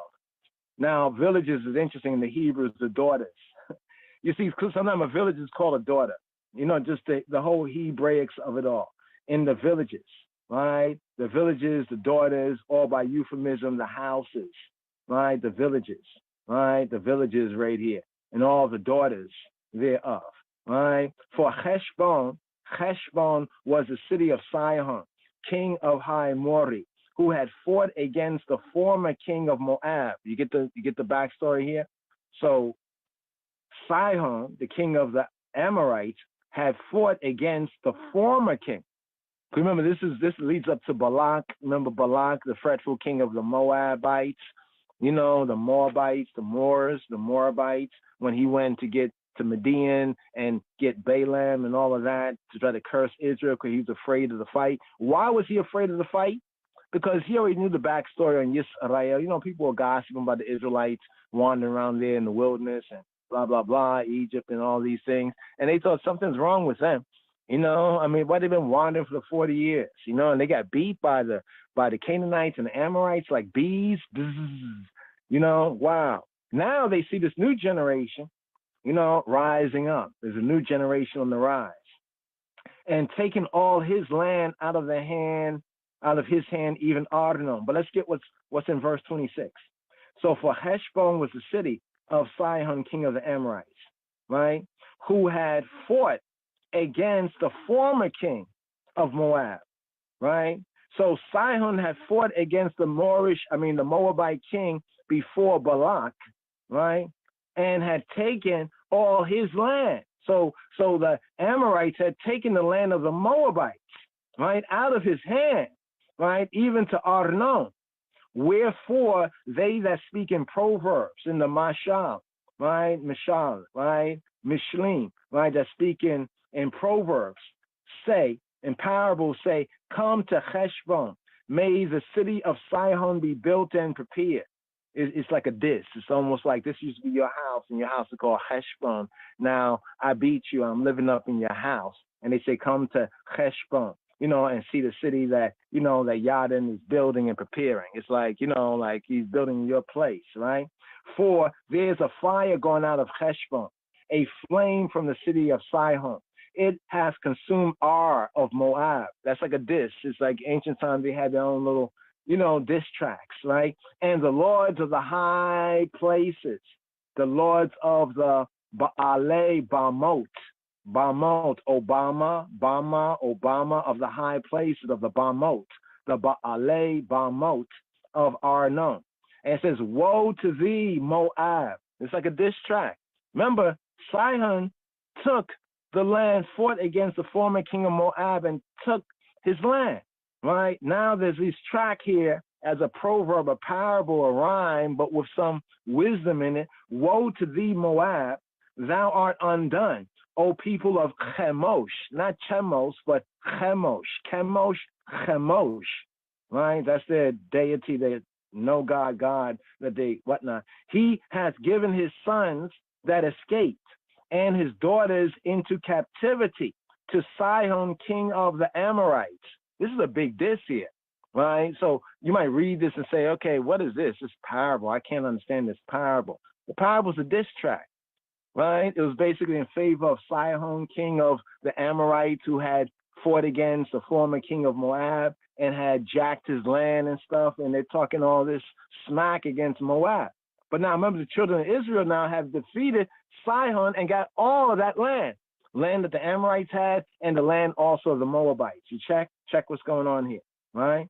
But here the diss against Moab is like, oh, people of Chemosh, like people of this God that you worship, Chemosh, right, have given his sons that escaped and his daughters, right, into captivity to Sihon, king of the Amorites. It's almost like saying, like, listen, You lost the battle, and we got your people. We got your people. Check it out. I told you it's a diss track, an ancient Israelite, well, not Israelite, but in the region. It's how they dissed in that, look to the east region. Look at verse 30. We have shot at them. Oh, we have what? We have shot at them. Yara, right? Respect the Yoreh. Yoreh is a shotter. Respect the shotter. We have shot at them. We have shot at them. Heshbon is perish, even to Dibon, and we have laid them waste even to Nophah, and that reaches to Medeba. Now, this is where it says, because of all this that was said, these diss tracks and everything, it says, like this, Yisrael dwelt in the land of the Amorites. But remember that the land, it tells us here that the land of the Amorites was, a good part of it was the land of the Moabites, the Moabites. So it's this victory right here. I just want to point this out. Is this particular victory right here, right? Moses sent to spy out Jaazir, and they took the villages thereof. The villages right here, Bat, which means daughter, the daughters of it. So he took his daughters, he took his villages, right? The villages thereof, and drove out the Amorites, Ha-Amori, and they turned and went up by the way of Bashan. Now, in Psalm 68 is themed the march of Yisrael in the wilderness. Psalm 68. You know what I mean? By his name, Yah. Yes, by his name. And they turned and went up, right? They went up by the way of Bashan and Og, right? Now, this is the second victory. So far, they got the victory against Arad and the Canaanites. Now they're getting the victory against Sihon, king of Ha-Amori, the Amorites. And now as they're going about their way, as the Israelites are doing their business, right, Og, the king of Bashan, went out against them. So you're going about, you had this fight down the road, and now you're just going about your business. Now the next dude coming out, right? And this is Og, king of Bashan. He went out against them, he and all his people, to the battle of Edrei. The goodly pastures, some say the goodly pastures, Edrei, also some say mighty, right? And Jehovah said to Moshe, fear him not, no fret, no sweat, for I have delivered him into thy hand. Notice the same word right here, Natan. Natan meaning what? To give. I've given him into your hand, right? Into Yadika, into your yard, right? And all his people and his land, and thou shalt do to him as thou didst to Sihon, king of Ha-Amori, who dwelt at Heshbon. So what happens? So they smote him and his sons and all his people until there was none left him alive, and they possessed his land. So they possessed his land as well. Now, the interesting thing right here is where you see that after this, let me go right here. After this section right here, where are we right here? Possess his land, right? This is what brings us to the next Torah portion, beginning in Numbers chapter 22, right? Let's just touch on that for continuity purpose. And the children of Yisrael set forward. Now, remember the word, right? Nasa'ah. We begin off with Nasa'ah, and it was the Egyptians that were marching, against the Israelites, but Israel was on their march out of Mitzrayim. So here it says the children of Israel set forth. So sometimes the same word, they could have translated this as, and the sons of Israel marched, right? They marched, but they just choose to translate as set forward. In translation, yes, but, somewhat not consistent, but Nasa'ah, right? Nasa'ah. And he pitched in the plains of Moab. On this side, Yarden, Jordan, by Jericho. And here's where Balak now comes in. This is where we get to that Torah portion, reading and feeding. And Balak, the son of Zippor, when he saw, get the key word, when he did what? He saw. Not when he heard, but when he saw. There must have been something he could see. When he saw all that Yisrael. In Hebrew, it could be translated as, and Balak, the son of Zippor, when he considered all that Yisrael had done to the Amorites. So because sometimes in translation, like in Proverbs and elsewhere, where like in Ecclesiastes, when Solomon and others say like, and I considered, right? Literally in the Hebrew, and I saw, right? So when he saw, considered what Israel had done to the Amorites. Remember, why the Amorites? What about Bashan? Nothing about Bashan. Why Balak is focusing on the Amorites? Because the Amorites took his former king's land, right? He's the king now, but the former king, right? His land was taken by Sihon, king of the Amorites. And Moab was so afraid, was very afraid of the people. That's to say, very afraid of Israel, because they were many. Well, actually, here, they were many. Yeah, they were enough. They were abounding. They were great. You know, let's go down here. They were abundant, right? They were chief, right? They were enough. They were rob, right? They were rob. And Moab was distress, right? He was kutz. He was kutz. How to be kutz? Kutz is to be grieved, right? He loathed, he abhorred. Notice what BDB says. He had like a feeling, like he feel a loathing and an abhorrence, and he had a sickening dread. he was in dread of the Israelites. He felt sick. What it says, feel a sickening dread. Chant. Feel a sickening dread. Dread to be a dread, right? Severing oneself from, right? The sense down here, it says rather identical. Here, the kutz here is identical, they say, with the kut. So we have kutz and kut, right? Kut, to loathe, to grieve. Two ways of saying kutz or kut, to sever oneself. Basically, you know, he felt disgusted and he was anxious, right? He was aggy because of the Bnei Yisrael, because of the sons of Israel. But here's the context of this, because of this new generation, all right? Whether he knows it's a new generation, he's a new generation. You know, the king before him got his land taken by Sihon, king of the Amorites, because the Amorites were like the big bully.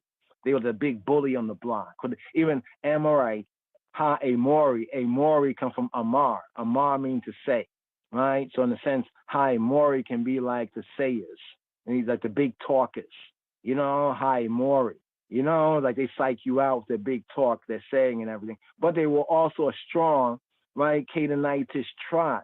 You know what I'm saying? So when Yisrael beat this strong, you know, Canaanitish tribe, you know, that sent shockwaves, right, in the region. Because you remember last time they had heard anything, you know, concerning like the Israelites, basically is when they got beat by the Canaanites, you know, the nearly, what, 40 or so, you know, almost 40 years ago.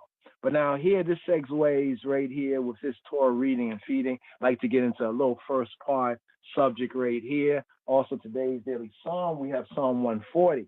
Might touch on some highlights or the midrash of that, but like to touch on this right here, the breakdown and the build of these be the words, Eile ha-debarim, but right here, Chaverim.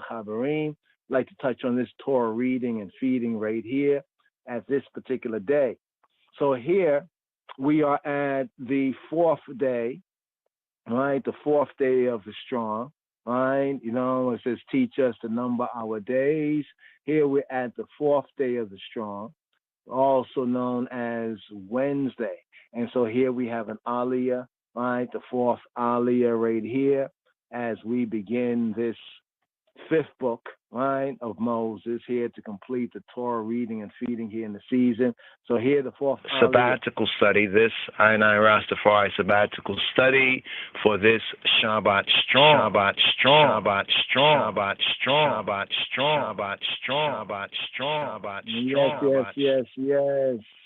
Yes. Look up Batalawa right here. Here we pick up with Deuteronomy chapter 1. Verse 39 to Deuteronomy chapter 2. Here, Shema Israel. Here. Give ear right here for the Rabbi, Aliyah. The fourth reading and offering up Aliyah for this Shabbat Devarim, Sabbath words, the words. These are the words. With Apekemash Asher Maritem Lavaza Yihye Ua Benekem Asher Loa Yadua Hayom Toba Wa Ra'a Heima Yabo Ua Shamma Willahema Etanena with Hema Yarashuha. Here, for the Rebi'i, the fourth offering up Aliyah reading for this Shabbat Devarim. Here, picking up with Deuteronomy chapter 1, here at verse 39 for the Rebi'i Aliyah. Moreover, your little ones, which y'all said should be a prey, and your children, which in that day had no knowledge between good or evil, they shall go in thither, and to them will I give her, and they shall possess it, they shall possess her. But as for you, turn you and take your journey into the Midbar, into the wilderness by the way of the Yam Suf, by the way of the Red Sea, the Sea of Reeds, the Etera Bahir, the Eritrean Sea. Then ye y'all answered and said to I and I have sinned, have up against the Yahweh Jehovah. We will go up and fight according to all that Yahweh Eloheinu, that Jehovah, I and I Elohim, commanded us. And when ye y'all had girded on every man his weapons of war, ye y'all were ready to go up into the hill. And Yahweh Jehovah said to I, say to them, go not up, Aliyah not up, go not up, neither fight. For I am not among you, lest ye y'all be smitten before your enemies. So I spake to you, and ye y'all would not hear, but rebelled against the commandment of Yahweh of Jehovah, and went presumptuously up into the hill. And the Amorites, which dwelt in that mountain, came out against you and chased you as bees do, and destroyed you in Seir, even to Hormah. And ye y'all returned and wept lifnei Yahweh before Jehovah. But Jehovah would not hearken to your voice, your voka, nor give ear to you. So y'all abode in Kadesh many days, according to the days that ye y'all abode. They are.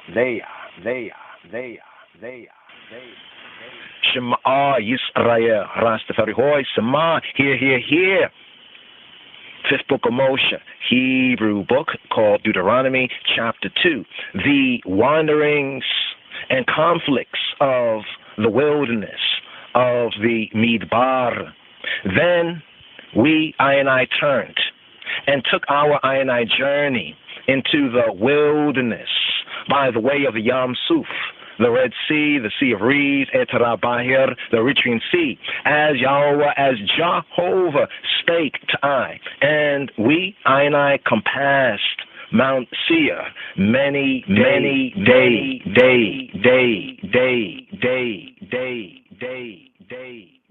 Sabbatical study, this I and I Rastafari sabbatical study for this Shabbat strong.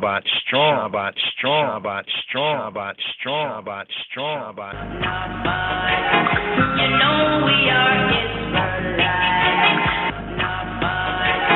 You know we are Israelites. You know we are Israelites. You know we are Israelites. Up the room.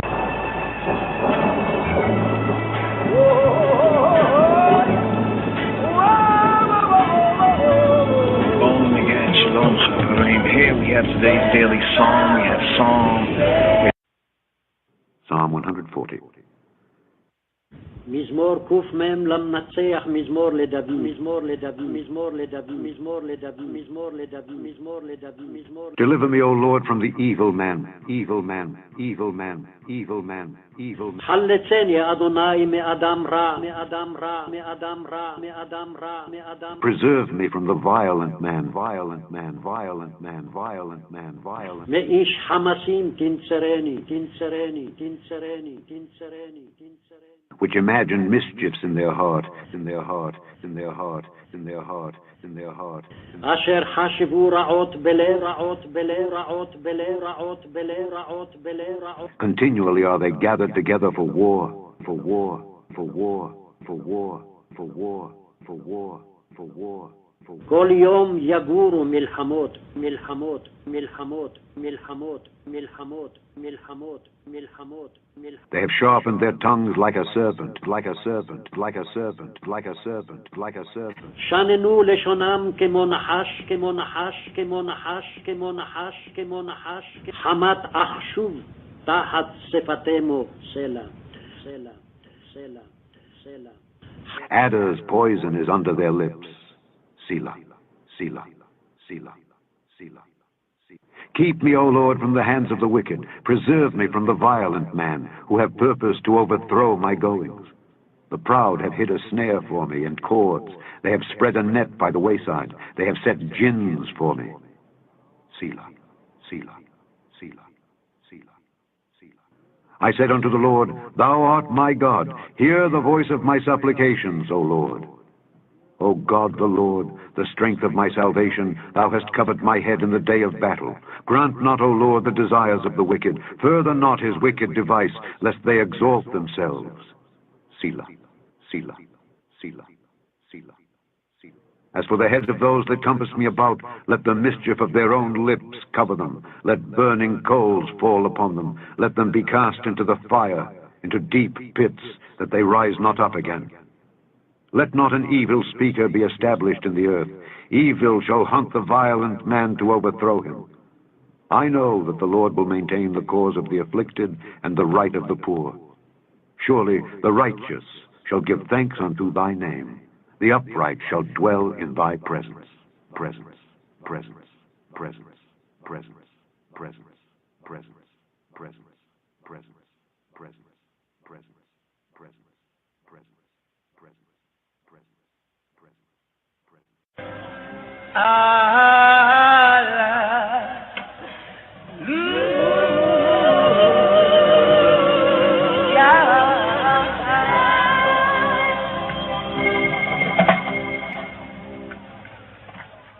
Yes, yes, yes, yes. Today's daily Psalm, Psalm 140.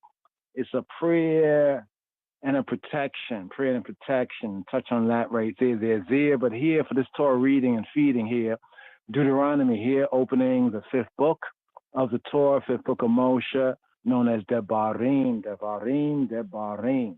The Debar meaning word, right? Debarim, in the plural sense, words. Debarim, word, speech, word, right? Utterance can also mean like word, like a business, occupation, acts, like what's the word? The matter, like a case, right? Word. So we have word by implications, a matter in the sense of like a thing spoken of, a thing spoken of.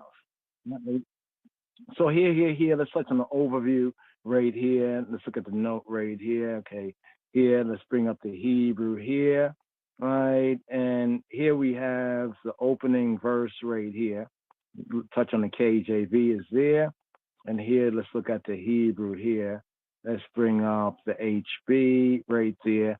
Here we have the final book of HaTorah. The Torah was called the Torah of Moshe, the law of Moses.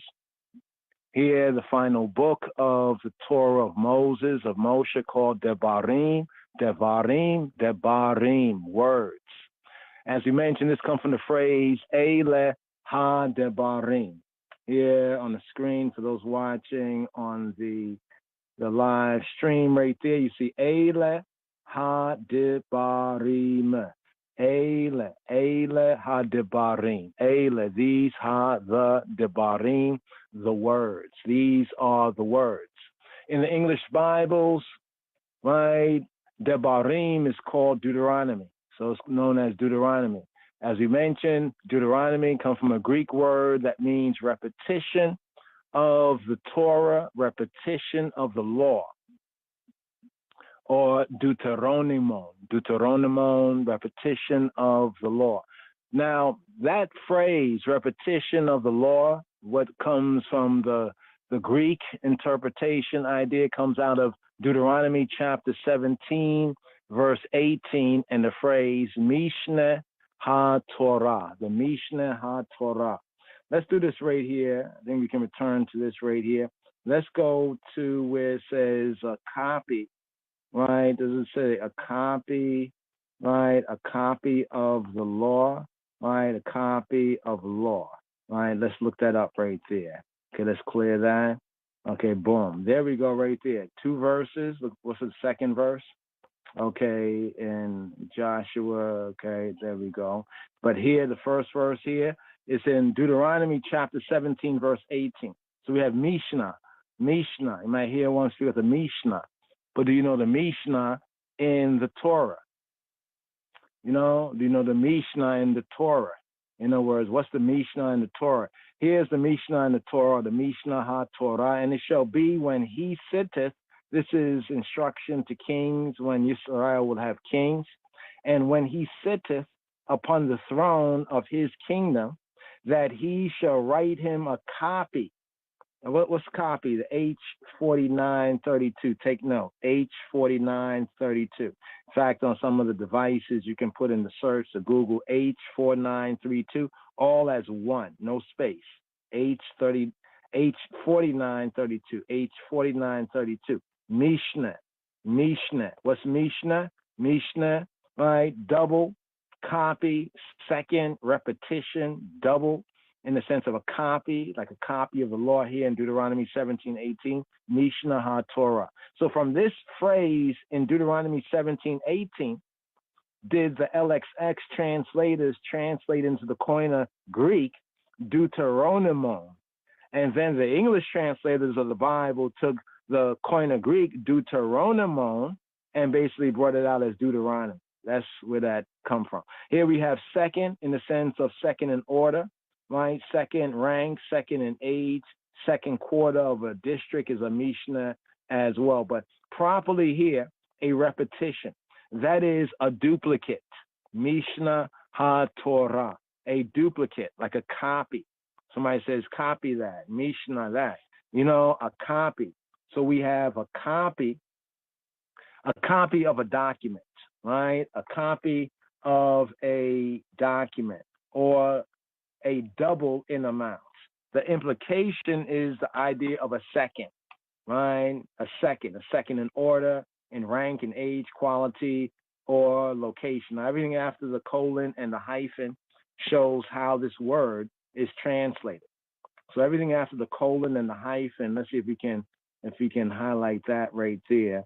Right, let's see right here. Let's see if we can highlight. There we go, right there. Everything after that in Strong's is basically how it's translated in the King James Version. So that one word Mishnah in some places is college. College is Mishnah, the Mishnah, right? A copy, a double, right? Here they put fatlings, but it's connected in the translation next, second in order, twice as much. But here, we have the Mishneh HaTorah, right? In a book out of that which is before the priests, the Levites. That which is before the priests, right, who are the Levites. Just compare right here. Let's see if we can bring up the Hebrew there. It says, right here, it says, Et Mishneh, Et Mishneh HaTorah. Let's see, highlight that right there. There we have Mishneh HaTorah Hazot. So in the translation, it says a copy of this law, right? So the fuller phrase would be Mishneh HaTorah Hazot of this. Mishneh HaTorah short copy of the Torah, fuller Mishnah HaTorah Hazot. Hazot, Torah Hazot is like, say, this Torah or the Torahs of this. So we have it right there. That's how we get Deuteronomy. This basically just to show and prove how we get Deuteronomy, and also a Judaic term, Mishnah. We have the whole idea of Mishnah and how it's connected right here. Mishnah, we went to this right here, down to this. Here we go right there. All right. So the book of Devarim, from a Hebrew perspective, we have the book of Devarim. All right. Let's see if we can go back right here. Okay. The book of Devarim. Let's hold it at this right here. That's the first verse right there. About to touch on this. Book of Devarim has 34 chapters.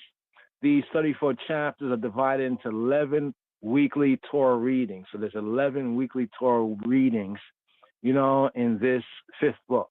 The first traditional Torah portion of the Sefer, the Cipher, the book, is named after the Sefer itself. Hebraically, we name it after, the book itself, Ha-Debarim, or Debari. So here, the Hebrew, Eile Ha-Debarim. Let's see if we can bring that up right there. Let's go to the opening verse right here. Let's go up to Bamidbar in the wilderness, the first line right there. There we go right there. So that part that is highlighted right there. All right, opening part here, fifth book. Eile Ha-Debarim Asher Diber Moshe Il Kol Yisrael Be-Eber. Be-Eber. Let's see, go further down right here. Just this phrase here. Be-Eber Hayardain Ba-Midbar. These are the words that Moses spoke to all Yisrael, to call Yisrael. Eile Ha-Debarim Asher Diber Moshe Il Kol Yisrael, beyond the Jordan in the desert. One bringing out of it, beyond the Jordan, Be-Eber Hayardain Ba-Midbar. In the beyond Jordan, Be-Eber Hayardain, the Yardain, Jordan, Ba in Midbar, in the Midbar, in the wilderness. So we begin off right here. This Torah reading and feeding. So a general overview or intro is that this book here, the fourth book, Deuteronomy, Devarim, the fourth book here, Deuteronomy, Devarim. Let's move that out the way right there. It opens 37 days before Moshe was about to die, namely during the 40th year. So here, we're in the 40th year. The 40th year since the Yetziat Mitzrayim, the Exodus from the two lands of Tawi, ancient Egypt, on the first day of the 11th month. So the 11th month, Hebraically, is called Shevat. So in the month of Shevat, or the 11th month, right? As such, the book has the overall tone of a farewell discourse, a farewell darash, a farewell sermon from Moshe to the Bnei Yisrael, to the sons of Israel. In fact, unlike the previous four books of the Torah, the speaker in Devarim, right, in the Sefer Devarim and Deuteronomy, is Moshe himself. This is also an interesting fact that's often overlooked. Give thanks, John J. Parsons, Hebrew for Christians, that unlike the previous four books of HaTorah, the speaker in Deuteronomy is Moses himself. And even the recounting of the various Torot, the laws, directions, the ordinances, mishpatim, are recorded as part of the addresses, the different addresses that he gave. Now note this, that some of the commentators, they believe or admit that Deuteronomy is actually a compilation of discourses, reasonings that Moshe gave while the Bnei Yisrael, while the Israelites were Bamidbar, in the wilderness. Why? Well, since Deuteronomy chapter 1, the B part of the first verse, can be read as on the other side of the Jordan, right, through the wilderness. So there's those words. Did we highlight that? Yeah, right over here. These words here. Let's just bring this out right here. These words. Let's highlight the words. Okay, how come anything went all the way back to what's going on there? Okay, here we go. Let's highlight these words right here. Okay, Be'aber, right? Hayardain. Let's move it back right here. These words. Now, KJV has it right here that on this side, right? On this side, Jordan in the wilderness. On this side.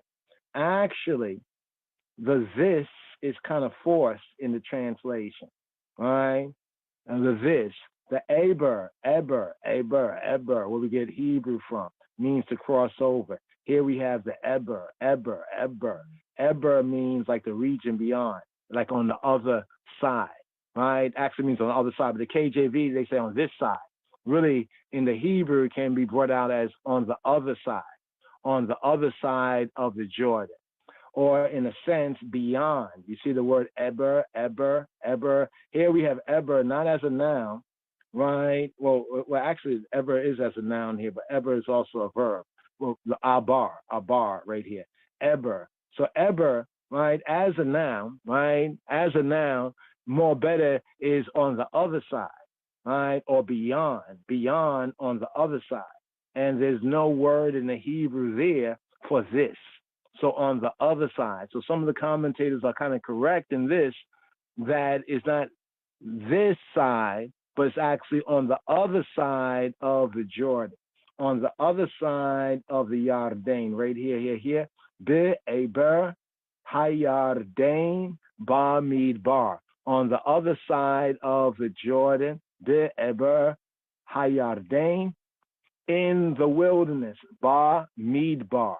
Right? That is, while the B'nai Yisrael, while the Israelites, this is being interpreted as while the Israelites wandered Bamidbar, in the wilderness. Interesting that Bamidbar means literally in the wilderness, but Hebraically, Judaically is also the name of the fourth book of the Torah, Bamidbar, that's called Numbers. Right? So some see this as a collection of Moses's his sermons, his reasonings, his warnings, his addresses, his farewell address.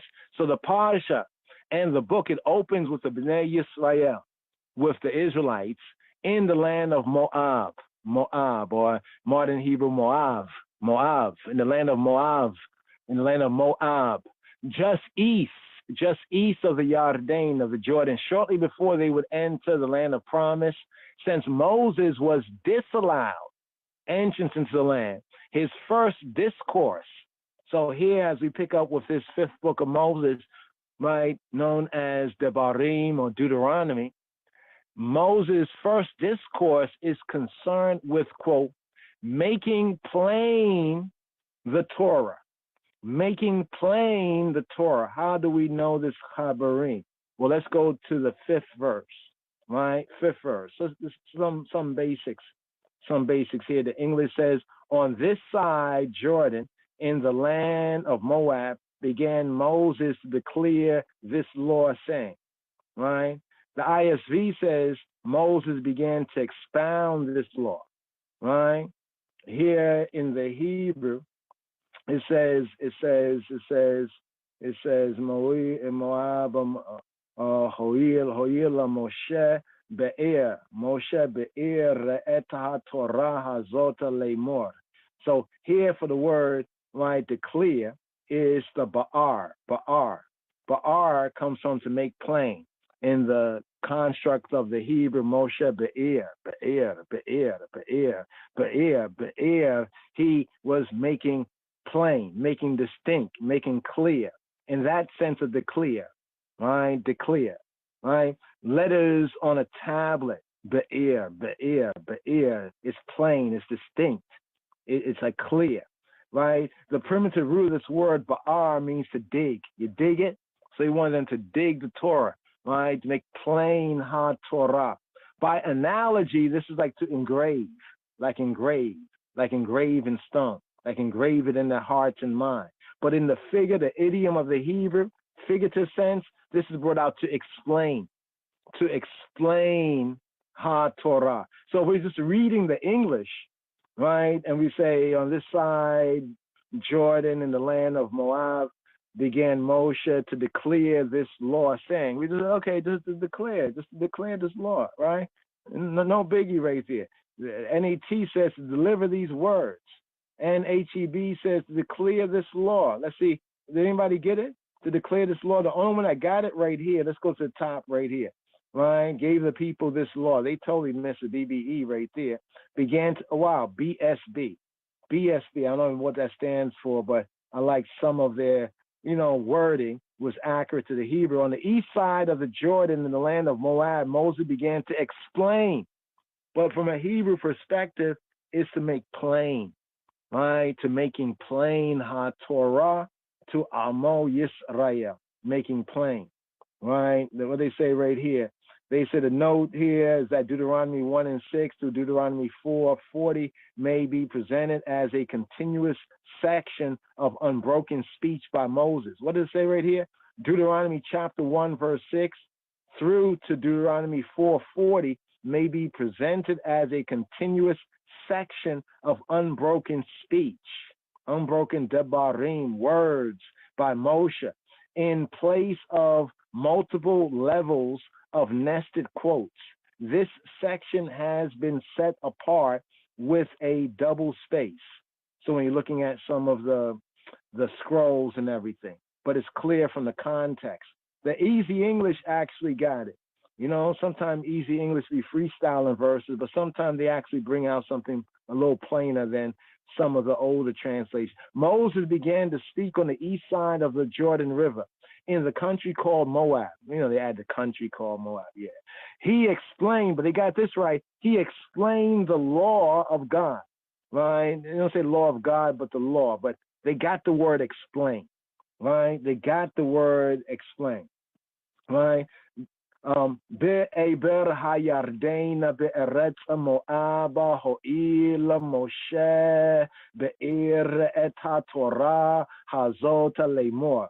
He made the Torah Moshe be'er et ha-Torah hazot. He made this Torah, this instruction, plain to the people. So this is a key verse here in Deuteronomy 1 and 5 that's often, from like a Gentile perspective, often you miss some things there. It's not just he declared it before, no, at this time he's making it plain, right? He's making it plain. Let's bring out that word right there, the Ba'ar, right? The Ba'ar, actually it's Ba'ar, Be'er, not Be'er, but Be'er, making plain, right? Making plain, dig, engrave, figure of speech, to explain, so that the people will clearly recall Yahweh's instructions once they took possession of the land.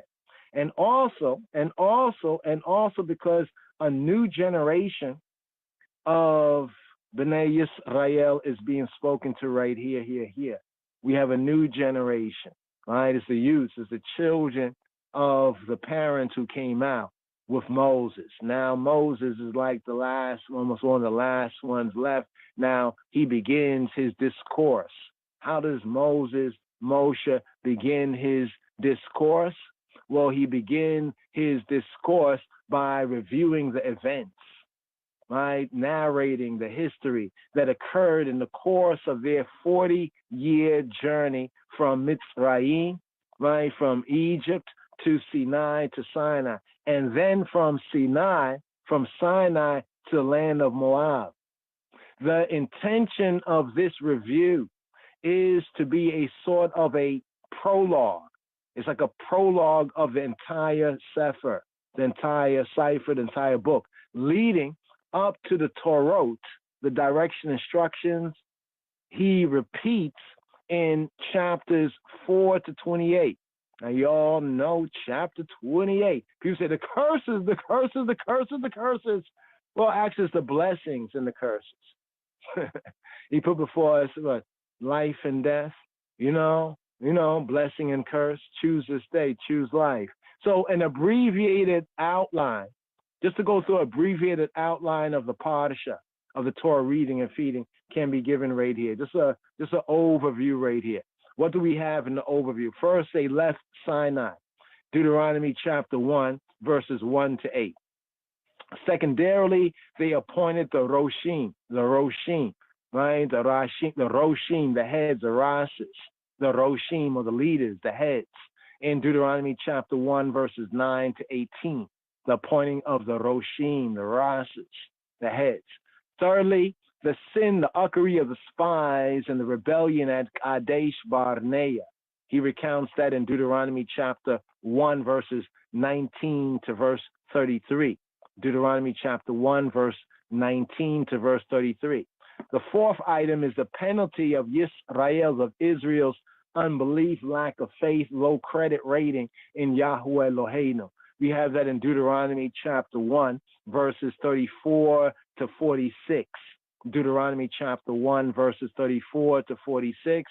The penalty of Yisrael's unbelief or lack of credit or low credit rating, lack of faith, lack of admittance, lack of trust. Deuteronomy chapter 1, verses 34 to 46. Fifthly, we have the wilderness years, the wander years, the wonder years, the wonder years, the wander years, the wilderness years. Deuteronomy chapter 2, verses 1 to 23. Deuteronomy chapter 2, verses 1 to 23. The sixth item is the defeat of Sihon, Sihon or Sihon. In Deuteronomy chapter 2, verses 24 to 37. Deuteronomy chapter 2, verses 24 to 37. We touched on that and highlighted that from Numbers, right? Numbers chapter, what was that, 21? The seventh item here is the defeat of Og. The defeat of Og, of Bashan, right? In Deuteronomy chapter 3, here, Deuteronomy chapter 3, verses 1 to 11, the defeat of Og. Deuteronomy chapter 3, verses 1 to 11. Then the eighth item, just two more main items in the overview and the outline of this Torah reading and feeding beginning the fifth book.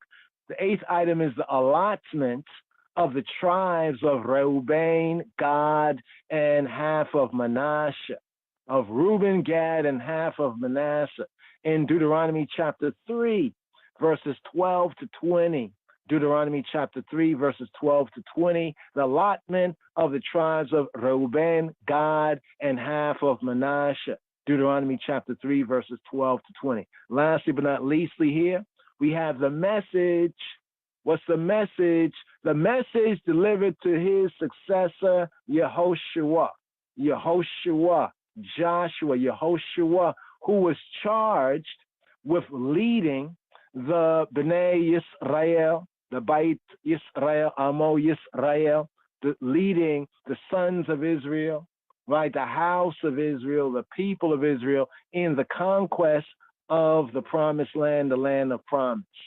So it has been noted that the structure and form of the book, speaking about Devarim or Deuteronomy, it resembles an ancient Eastern, right? They'll say Middle East today, but ancient Oriental or Eastern covenant treaty.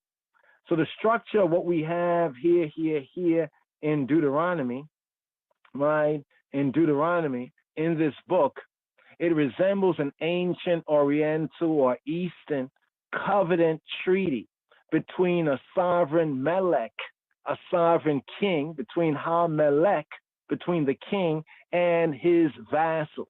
That's what we have here, like a covenant treaty here, based on how it's structured. When we study the structure and compare with other types of documents like this.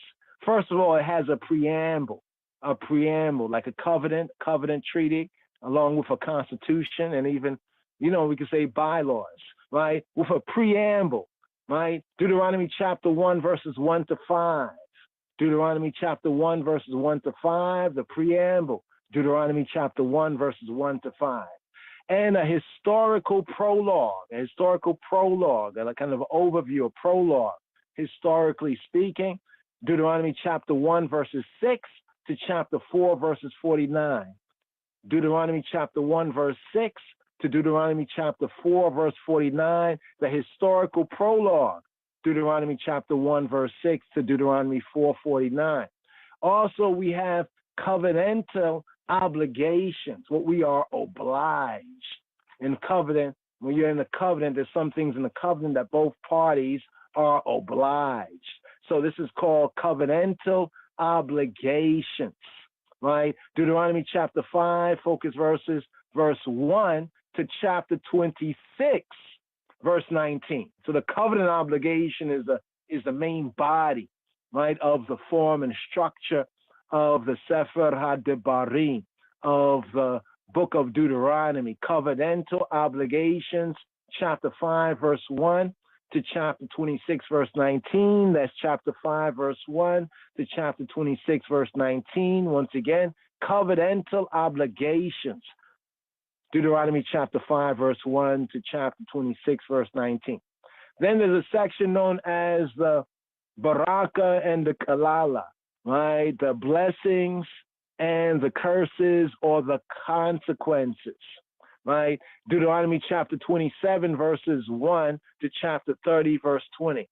So the blessings and the curses, people look at Deuteronomy chapter 28 and they think, oh, that's all the curses and all the blessings. No. You have to study to yourself approved. The blessings and the curses are actually from Deuteronomy chapter 27, verse 1 to chapter 30, verse 20, the full, right? Curses, right? The consequences that they call curses, but the blessings and the curses, not just Deuteronomy chapter 28, but Deuteronomy chapter 27, verse 1 to chapter 30, verse 20, Deuteronomy chapter 27, verse 1 to chapter 30, verse 20, blessings and curses, Deuteronomy chapter 27,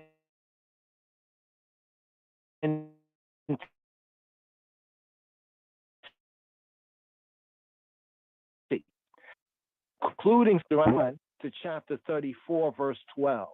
Deuteronomy chapter 31, verse 1 to chapter 34, verse 12. The concluding section here of this ancient Eastern Oriental covenant treaty document between a sovereign king and his vassals and his servants. We have the concluding section in Deuteronomy chapter 31, verse 1 to chapter 34, verse 12. So Yahweh, right, we say Baruch Ata Yahweh Eloheinu, right? Melech HaOlam, Melech, King, Sovereign, HaMelech, Yahweh HaMelech, Jehovah the King, would be the king and he be who he be the Melech of Haaretz. He's the king of the land, king of the earth's rightful ruler, Yahweh, the sovereign, the king of the land, that he was giving, right, to the Bnei Yisrael, to the sons of Israel, and they, in turn, were to love and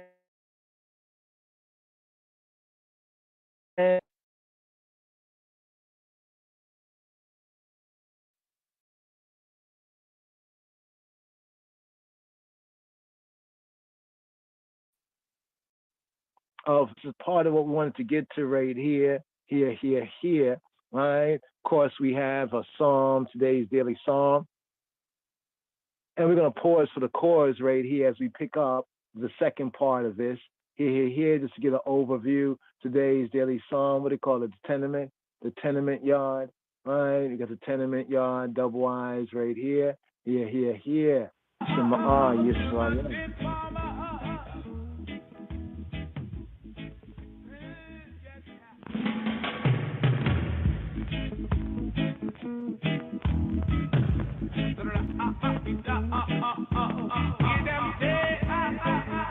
Psalm 140.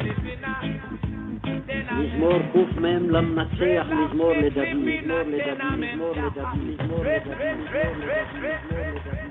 Deliver me, O Lord, from the evil man.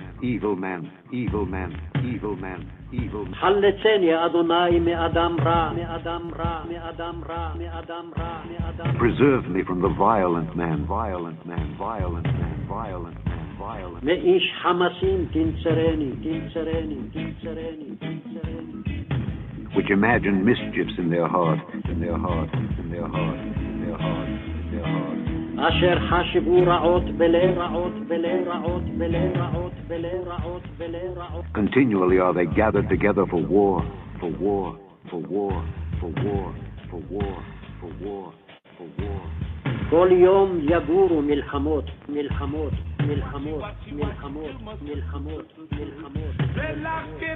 They have sharpened their tongues like a serpent, like a serpent, like a serpent, like a serpent, like a serpent. שננו לשונם כמו נחש, כמו נחש, כמו נחש, כמו נחש, כמו נחש. חמת אחשוב תחת שפתמו סלע. Adder's poison is under their lips. Selah, Selah.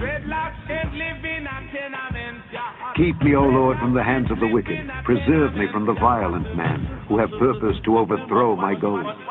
The proud have hid a snare for me and cords. They have spread a net by the wayside. They have set gins for me. Selah, Selah, Selah. I said unto the Lord, Thou art my God. Hear the voice of my supplications, O Lord. O God the Lord, the strength of my salvation, Thou hast covered my head in the day of battle. Grant not, O Lord, the desires of the wicked. Further not his wicked device, lest they exalt themselves. Selah, Selah, Selah, Selah.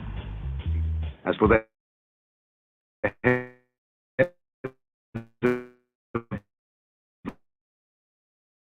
those that compass us into deep pits, that they rise not up again. Let not an evil speak established in the earth. Evil shall hunt the violent man to overthrow him. I know that the Lord will maintain the cause of the afflicted and the right of the poor. Surely the righteous shall give thanks unto thy name. The upright shall dwell in thy presence. Presence, presence, presence, presence, presence, presence, presence, presence, presence, presence, presence, presence, presence, presence, presence. Yes, yes, yes, yes, yes. They really some prayer and protect, guidance and protection. Save I from the evil man. Well, Adam Rara. Here.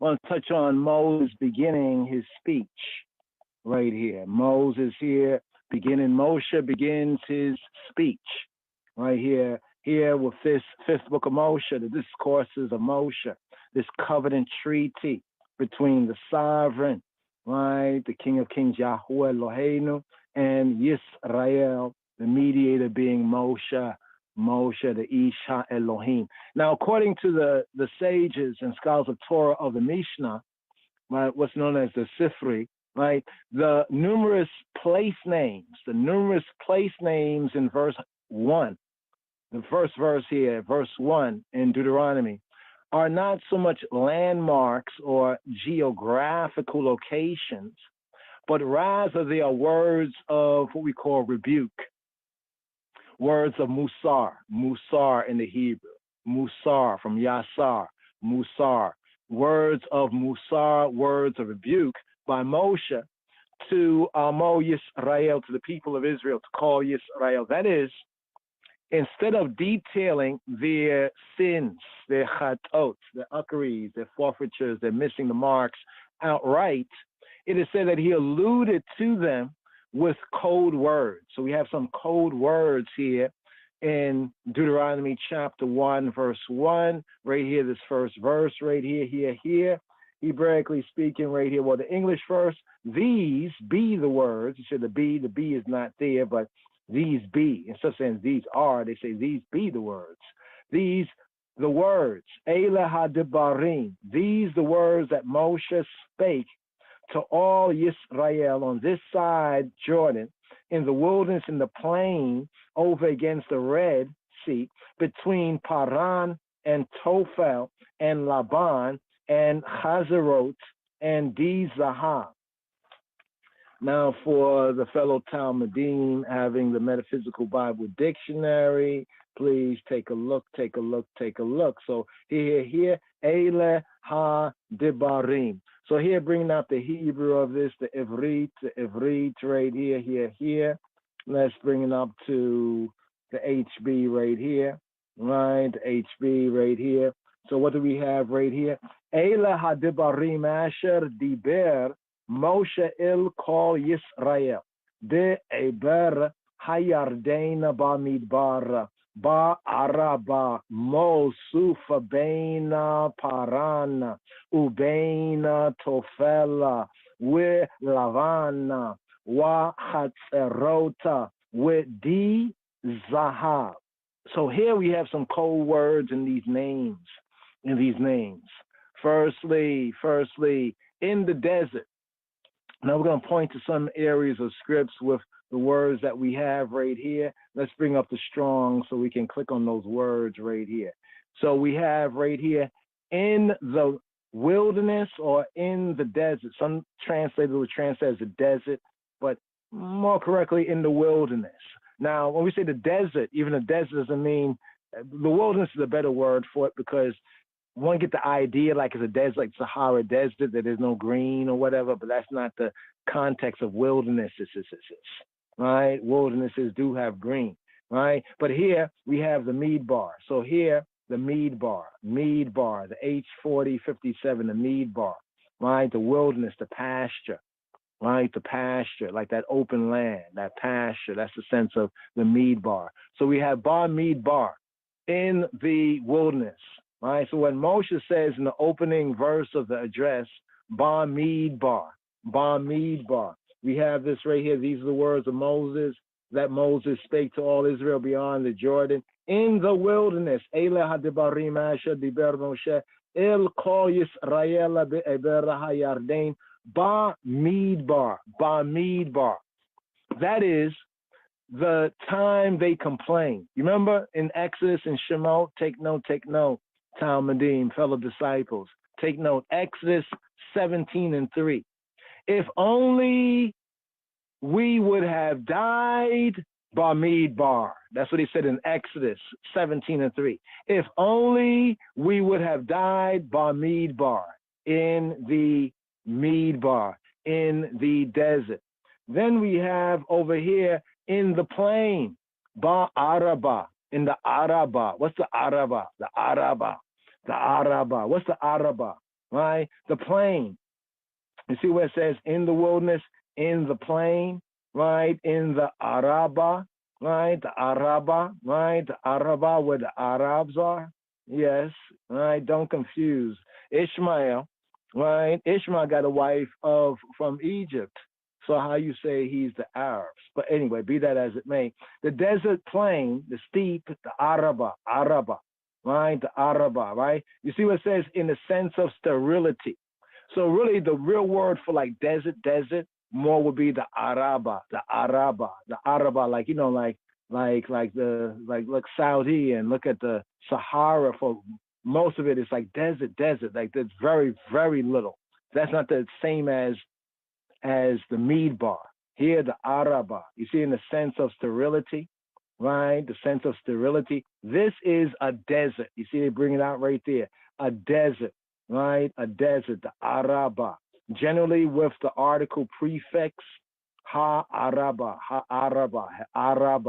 The generally sterile valley, right? The dry and sterile valley of the Yarden. And its continuation to the Yam Suf or the Etera Bahir, the Eritrean Sea or the Red Sea, Araba. So here we got the Araba. Why did Moses mention in the plain or in the Araba? Notice it says Bamidbar, Ba'araba, in the wilderness, in the Araba, right? That is their most recent chet, their most recent akari sin, falling short. Right, with the Moabite, remember the Moabite woman, the Moabite woman, and Baal Peor, the Lord of the opening, the Lord of the gap, the Baal of the gap, the Baal of the opening, in the plains of Moab.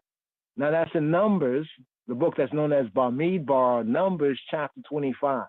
Right, these are the code words: Bamidbar, Ba'araba. Then he says opposite of Suf. You see where it says over against the Red Sea?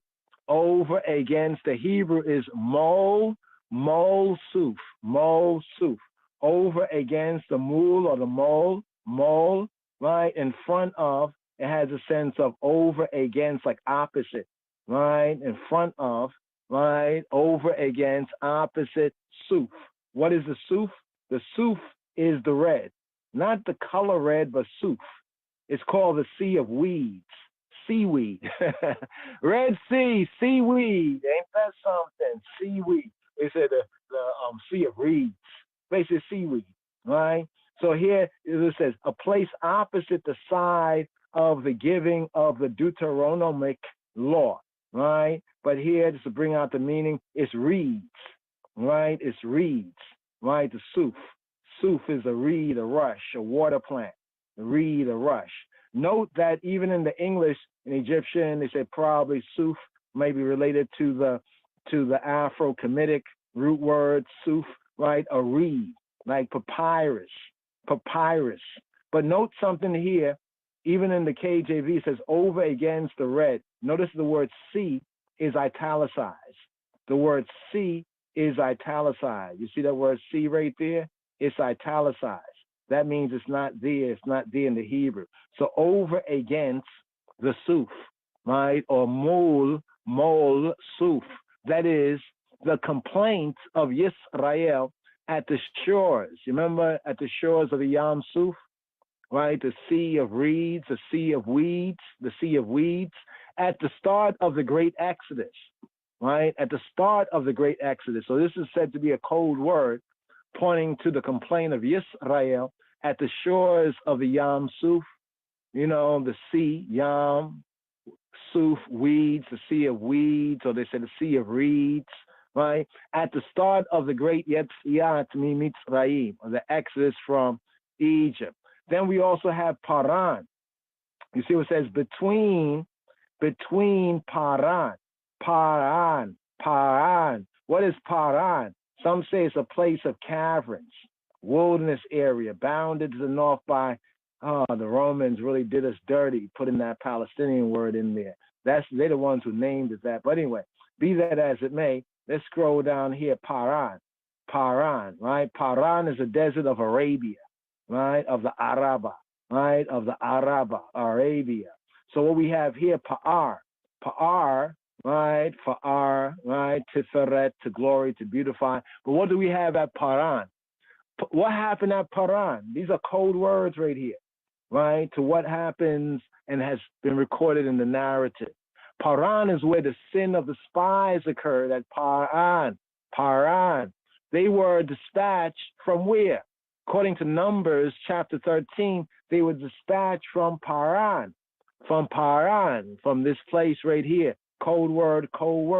Then it goes on to say, and Tophel and Lavan. Some people bring this out like as a one phrase, Tophel, Lavan. Was it Tophel with Lavan?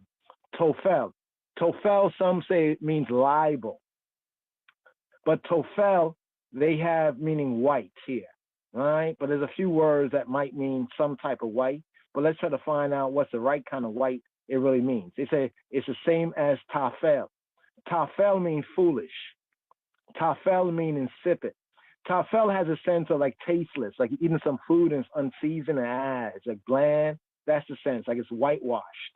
It's like whitewashed food. It's white, but in the sense of whitewash, to say in the sense of food, it's tasteless, it's unseasoned. But as an adjective to call somebody Tafel, right? Ahitophel, right? Foolish, insipid, stupid, right? In that sense. But actually the root idea, right, means to smear, plaster, something being gummy like slime. But in the figure of speech, this is frivolity, right? So some of the translated ways this word is brought out as foolish things, unsavory things, things untempered, right? The word Laban or Lavan means white, Lavan. So almost like tasteless, bland, and white. Tasteless. What could Moshe be speaking about when he said, Tophel will Lavan? Tophel will Lavan? Tophel will Laban, right? Tasteless, right? Tasteless and white, right? What was tasteless and white? It's the manna. It's the manna. And the libel connection is how they were so foolish that they libeled, right? Libeled. They falsely labeled the white manna. The manna was said to be coriander, and it was said to be of a white color. So these two words here can also be read from understanding the Torah narrative as a code. Tofel. Tofel, right, means, they say white, or it can mean quagmire, but we have to get to the root, the H8602, tafel. Tafel has a threefold usage right here: foolish, insipid as an adjective, but in the context of taste as something being tasteless, doesn't have a season, and in a context of whitewash or something bland, right? That's what they were saying about the manna, right? This bland, this manna who? What is it? Man, who? Man, what? Who? What is it? What is he? Right? So the Tofel with Laban was their way of Moses' way of pointing out how they libeled, right, the white manna in Numbers chapter 21, verse 5. In Numbers chapter 21, verse 5, connected with this code of Tofel with Laban, Numbers chapter 21, verse 5. Do we have any other codes right here? We have two more codes right here. Right? Two more codes, right? Beginning from in the wilderness, one code. In the plain, two code. Over against the red or over against the weeds, three, right? Paran, four, right? Tofel with Laban, five. But we have a next one. We have Chazerot. What is a Chatzerot? Chatzerot. Chatzerot. What is Chatzerot? Chatzerot is settlement. Settlement. This was an Israelite camp in the Midbar, in the wilderness. This is the feminine plural of this word, of Chatzir. Chatzir. What is a Chatzir? A Chatzir is a court. A Chatzir is an enclosure. A Chatzir, the secondary use of it, is like a settled abode. So you settle, you have your settled abode. That's your Chatzir. Your Chatzir, Chatzir. Your settlement, like a village, a town, can be a Chatzir. Right? In a sense of your yard, my yard, you know, Chatzir Sheli, my yard, right? As an enclosed, like by a fence. That's a sense, right? Like a hamlet. A hamlet is, like in a village, is surrounded with walls, from Chatzar. Chatzar, well, Chatzar is a clarion right here, but it has a sense of to surround. Like when we get to the root idea of the biblical Hebrew words. But so what was the Chatzerot? You see the Chatzerot where it says yards, Aina yad, mi yad, right? Mi Chatzir, Chatzir Sheli, Chatzir Sheli. So here, what's the code right here for the Chatzerot? Right, the Chatzerot. That is where Korah, remember Korah? Remember Korah, you remember Korah's mutiny against Moshe? Where did it take place? It took place at Chatzerot, at courts or yards, right? Tenement yard, right? The settlement, right? Or down here, Strong's bringing out perfectly yards, right? When we get to, that's a plural. Chatzerot is plural, right? The singular right here in the original sense of a yard, as enclosed by a fence, or a hamlet as surrounded with walls. So that code right there, pointing out what occurred with Korah's mutiny, right? Korah's the crazy bald head mutiny, right? He's ball of consciousness, right? You know, and many went down with him. But be that as it may, the final code. What's the final code of Moshe right here in this first verse? So how many words of code do we have? 1, 2, 3, 4, 5, 6. Here's the seventh. The seventh code is D Zahav. The Metaphysical Bible Dictionary, y'all, build on that right there. The Metaphysical Bible, on these code words right here. Here we have D Zahav, especially the ones that still remain: Paran, Tofel, Laban, Hazerot, and D Zahav. What does D Zahav mean? D Zahav means too much gold. D Zahav is to say too much gold. Literally, D Zahav. Somebody bring you a lot of gold and you're like, this is too much. And you say, D Zahav, D Zahav, D Zahav, D Zahav. Here we got the H1774. D Zahav. D Zahab, enough, D, die, Zahab, or D Zahab. You could say die, like enough, die, like enough, right? D Zahab, enough gold, too much gold, right? Enough gold. Let's bring this down right here. It's a two-part word. We have D, right? The H1768D, right? Who, that which is, of that which is, because. See, D has a relation to the Aramaic, right? The Aramite. So in the Aramaic sense, it's used for that which who, right? In the Hebrew sense, the D or the dai means like enough, right? It's like it's enough. Like, so sometime in Hebrew, somebody's like enough. Die, like die, enough, man. Die. It's not saying to the person to die, but you might hear it if you're an English ear only. But D Zahab in the Hebrew, right, of the time, it meant too much gold. So D Zahab from the Hebrew and not D from the more Aramaic sense, that which is gold. It can have a meaning of that which is gold, but we know that in the narrative, it was like, okay, enough. They were bringing like too much. It was enough. You know what I mean? To make a little crusty, dusty, molten calf, right? But this refers to the sin of the molten calf, falsely called the golden calf. Don't find that nowhere in the script. So people like gold, so they'll be like golden calf, even though they don't find it one time in the script itself. It's called a molten calf. But D Zahab, too much gold. So here we have these codes right here found in the very first verse. And this is just giving an overview of these codes. So according to the Midrash, to study the Beit Midrash, the house of study, right? Study to show ourselves approved. Moshe's speech was heard literally by all Yisrael, was said to be heard by all of Israel according to one study. This meant that all 600,000 people heard the message as if it was spoken directly to him. There's a way Hebraically in other languages to speak to a lot of people as one person, right? To speak to a lot of people as one person. You know what I mean? And this is the context of this Midrash, this study. So after the book's preamble, that's the first 5 verses of Deuteronomy. That's the preamble, right? First 5 verses. Moshe, he reminded the people that Eloheinu had said, Rav lachem shevet bahar hazeh. You have stayed long enough at this mountain. Rav lachem shevet bahar hazeh. You have stayed, or literally long for you all. Like, you know, Rab, nuff, Rab lachem, lachem for you all, male. Shevet, to stay or to sit.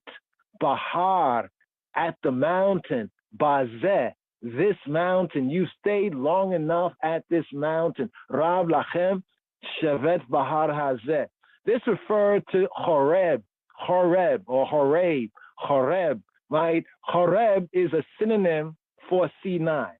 So one side of the mountain, you know, north side, south side, same mountain, had different names for the people were on the other side. So those are the Horeb. Horeb also means solitude, right? And he commanded them to get on with it, to get on, to move forward, to move on with the journey, to possess the promised land. But Moses tells us as we go on, right? Moses tells us that Moses tells us that he was overwhelmed. Doesn't Moses tell us that he was overwhelmed? Since the people had multiplied in fulfillment of Yahuwah's promise, his yea, his amen to Abraham. The people had multiplied.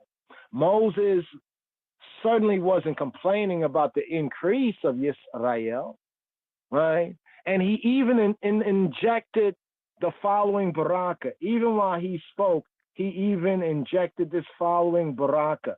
He said, Yahuwah Elohei Abotekem Yosef Eleikem Kakema Elefa Pe'amim Wiyabareka Etekema Ka'asha Diber Lakem. So this is to say That's why they call it a parenthetical there. They put in parentheses, but it's not really there, parentheses in the Hebrew.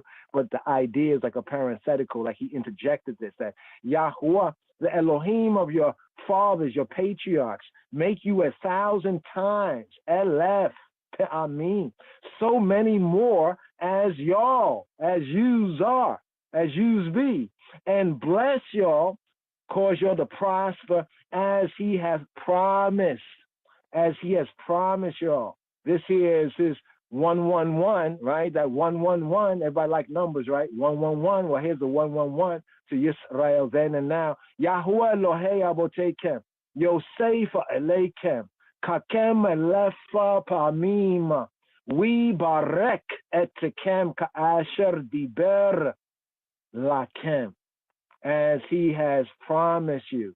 We barek etekem ka'asher diber lakem. And may he bless you, cause you to prosper, as he has spoken, to say, as he has promised y'all. So this baraka, this blessing right here, Deuteronomy 1:1:1, right? This blessing, it harkens back. It recalls the promises, the yea, amen, amen, made to Abraham, to whom Yahuwah promised that his descendants would be as innumerable, not being able to be numbered, as the kokavim, kokavei shemayim, as the stars of the heavens in Genesis 15:5. The grain likens the grains of sand on the seashore in Genesis Bereshit, Genesis 22:17. And as the afar of the Adamah, and as the dust of the ground, the dust of the earth in Bereshit in Genesis 28:14.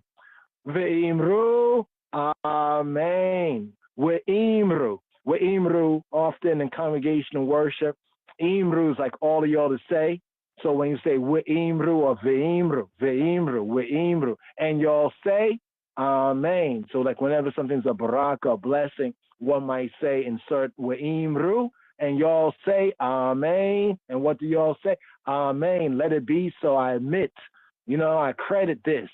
Though it is not stated in the Parashah right here, Moshe receives counsel of his Midianite Chotain, his Midianite father-in-law Yitro, right, with the Ethiopian connection, to appoint Shoftim, judges, for Yisrael, for the Beta Israel, to help him, assist him to lead Amo Yisrael, the people of Israel. These leaders in the Hebrew are known as Roshim. Rosh means head, like Ras. Roshim, these are the Rases, the heads. They were to be Chakam, wise. They were to be Bina, discerning, and consecrated, set apart to judge various disputes righteously, with the key word tzedek tirdof. Justice, thou shalt pursue. They were not to be respecters of persons, but impartial in their judgment, hearing the small and the great alike.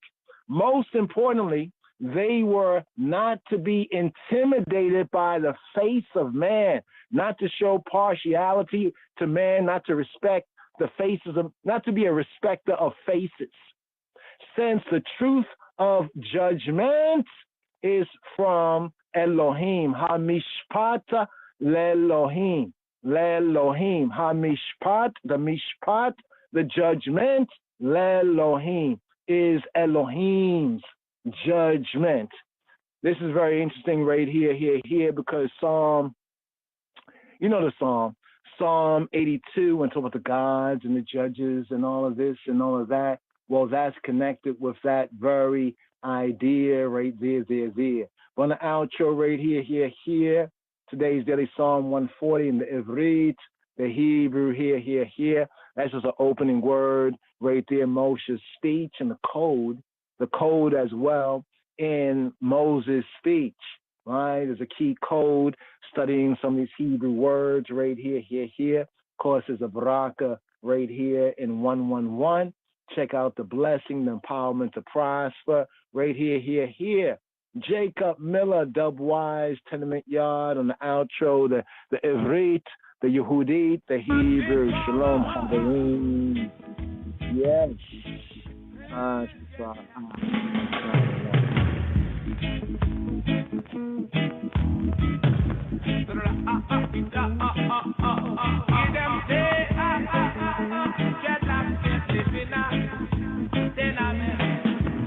Dreadlocks get live in a tenement,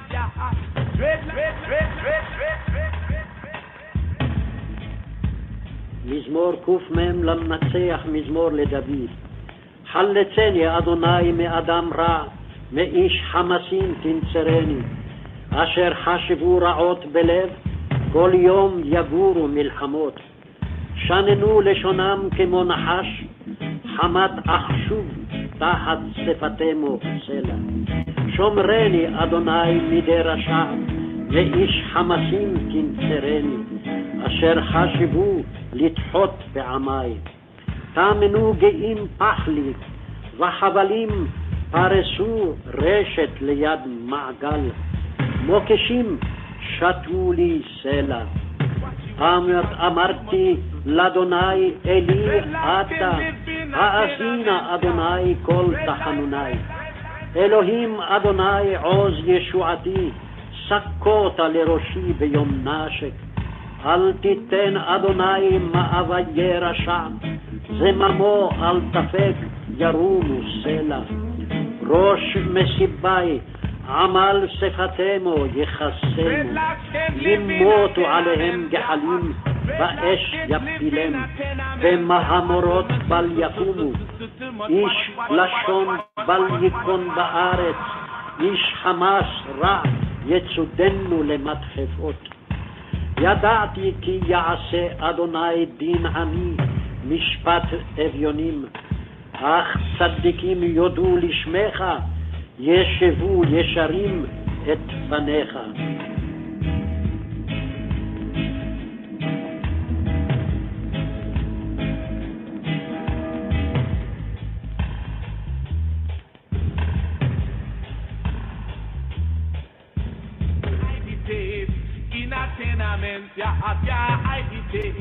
In a tenement, yeah.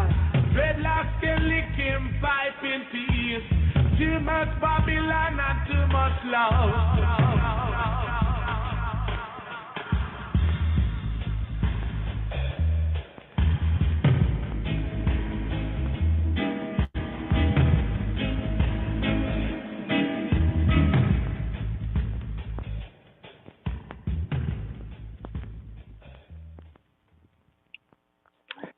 Yes. Chabarim, right there, 140. I know we didn't go into 140 this night, right here, this gathering. We have the 4 right here for this Torah reading and feeding. You know, we're just going to pause right here. But hopefully maybe on the Friday, I don't know, like maybe one-to-ones can give a comment, you know, in the comments, you know, even forward whether Friday will be good. Just maybe we might try to maybe expand a little bit by an hour after our usual time, you know, as we prepare for the Shabbat. But we know ones-to-ones have things to do. New Light, give thanks for having this time with I and I here on the Id and the Irit. We hope that this is enriching, you know, in what spirit and in truth, encouraging in the way, truth, and life. And here, like to seal up right here, this word from Deuteronomy 1:1:1. Somebody put this on the 1:1:1 when people say, you know, 1:1:1, that's the, you know, the numbers 1:1:1, there's something to that. Well, here, Deuteronomy, right? Deuteronomy 1:1:1. Yahweh Elohei abo tekem. He who be, the Elohim abo tekem. Abot, fathers, patriarchs, kem, your fathers, your patriarchs, your ancestors. Yahweh Elohei abo tekem. Yosef. Sound like Joseph, right? Well, Yosef to increase. Yosef Eleikem. May he increase, right, upon you, to say upon you like your numbers. May he increase up on y'all. Kakem Elef, as y'all are thousands, right? The sense of this is like your numbers 1,000 1,000 times more. Elef pe'amim, 1,000 times. Elef pe'amim. Yahuwah Elohei Abotekem Yosef Eleikem Kakem Elef Pe'amim. We barek, we yibarek, we barek. And he blessing, he empowering you to prosper. We barek etikem you all. And he prospering you all. Ka'asher, as that which diber, that which he spoke, that which he said, lakem. Yahuwah Elohei Abotekem Yosef Eleikem Kakem Elefa Pe'amim. We barek etikem. Ka'asher diber lakem. B'Shem Yeshua HaMoshiach. Yes, I. Be well, brothers and sisters. Laila Tov. Have a good night, good evening. Boker Tov. B'Shem Yeshua HaMoshiach. Give thanks. Give thanks, mods. Yes, sir. We're going to step it up, but give thanks. Give thanks to that faithful diligence right there. Sharon Jackson, Heal Up, Donovan Morrison. Yeah. Terrain Harris as well. Just looking at the board. Paul Motingwa. Hopefully I'm pronouncing that correctly right there. There's there. Shalom Habarim. Shalom. Hashem Yeshua. Yes, I. Rastafari. I and I.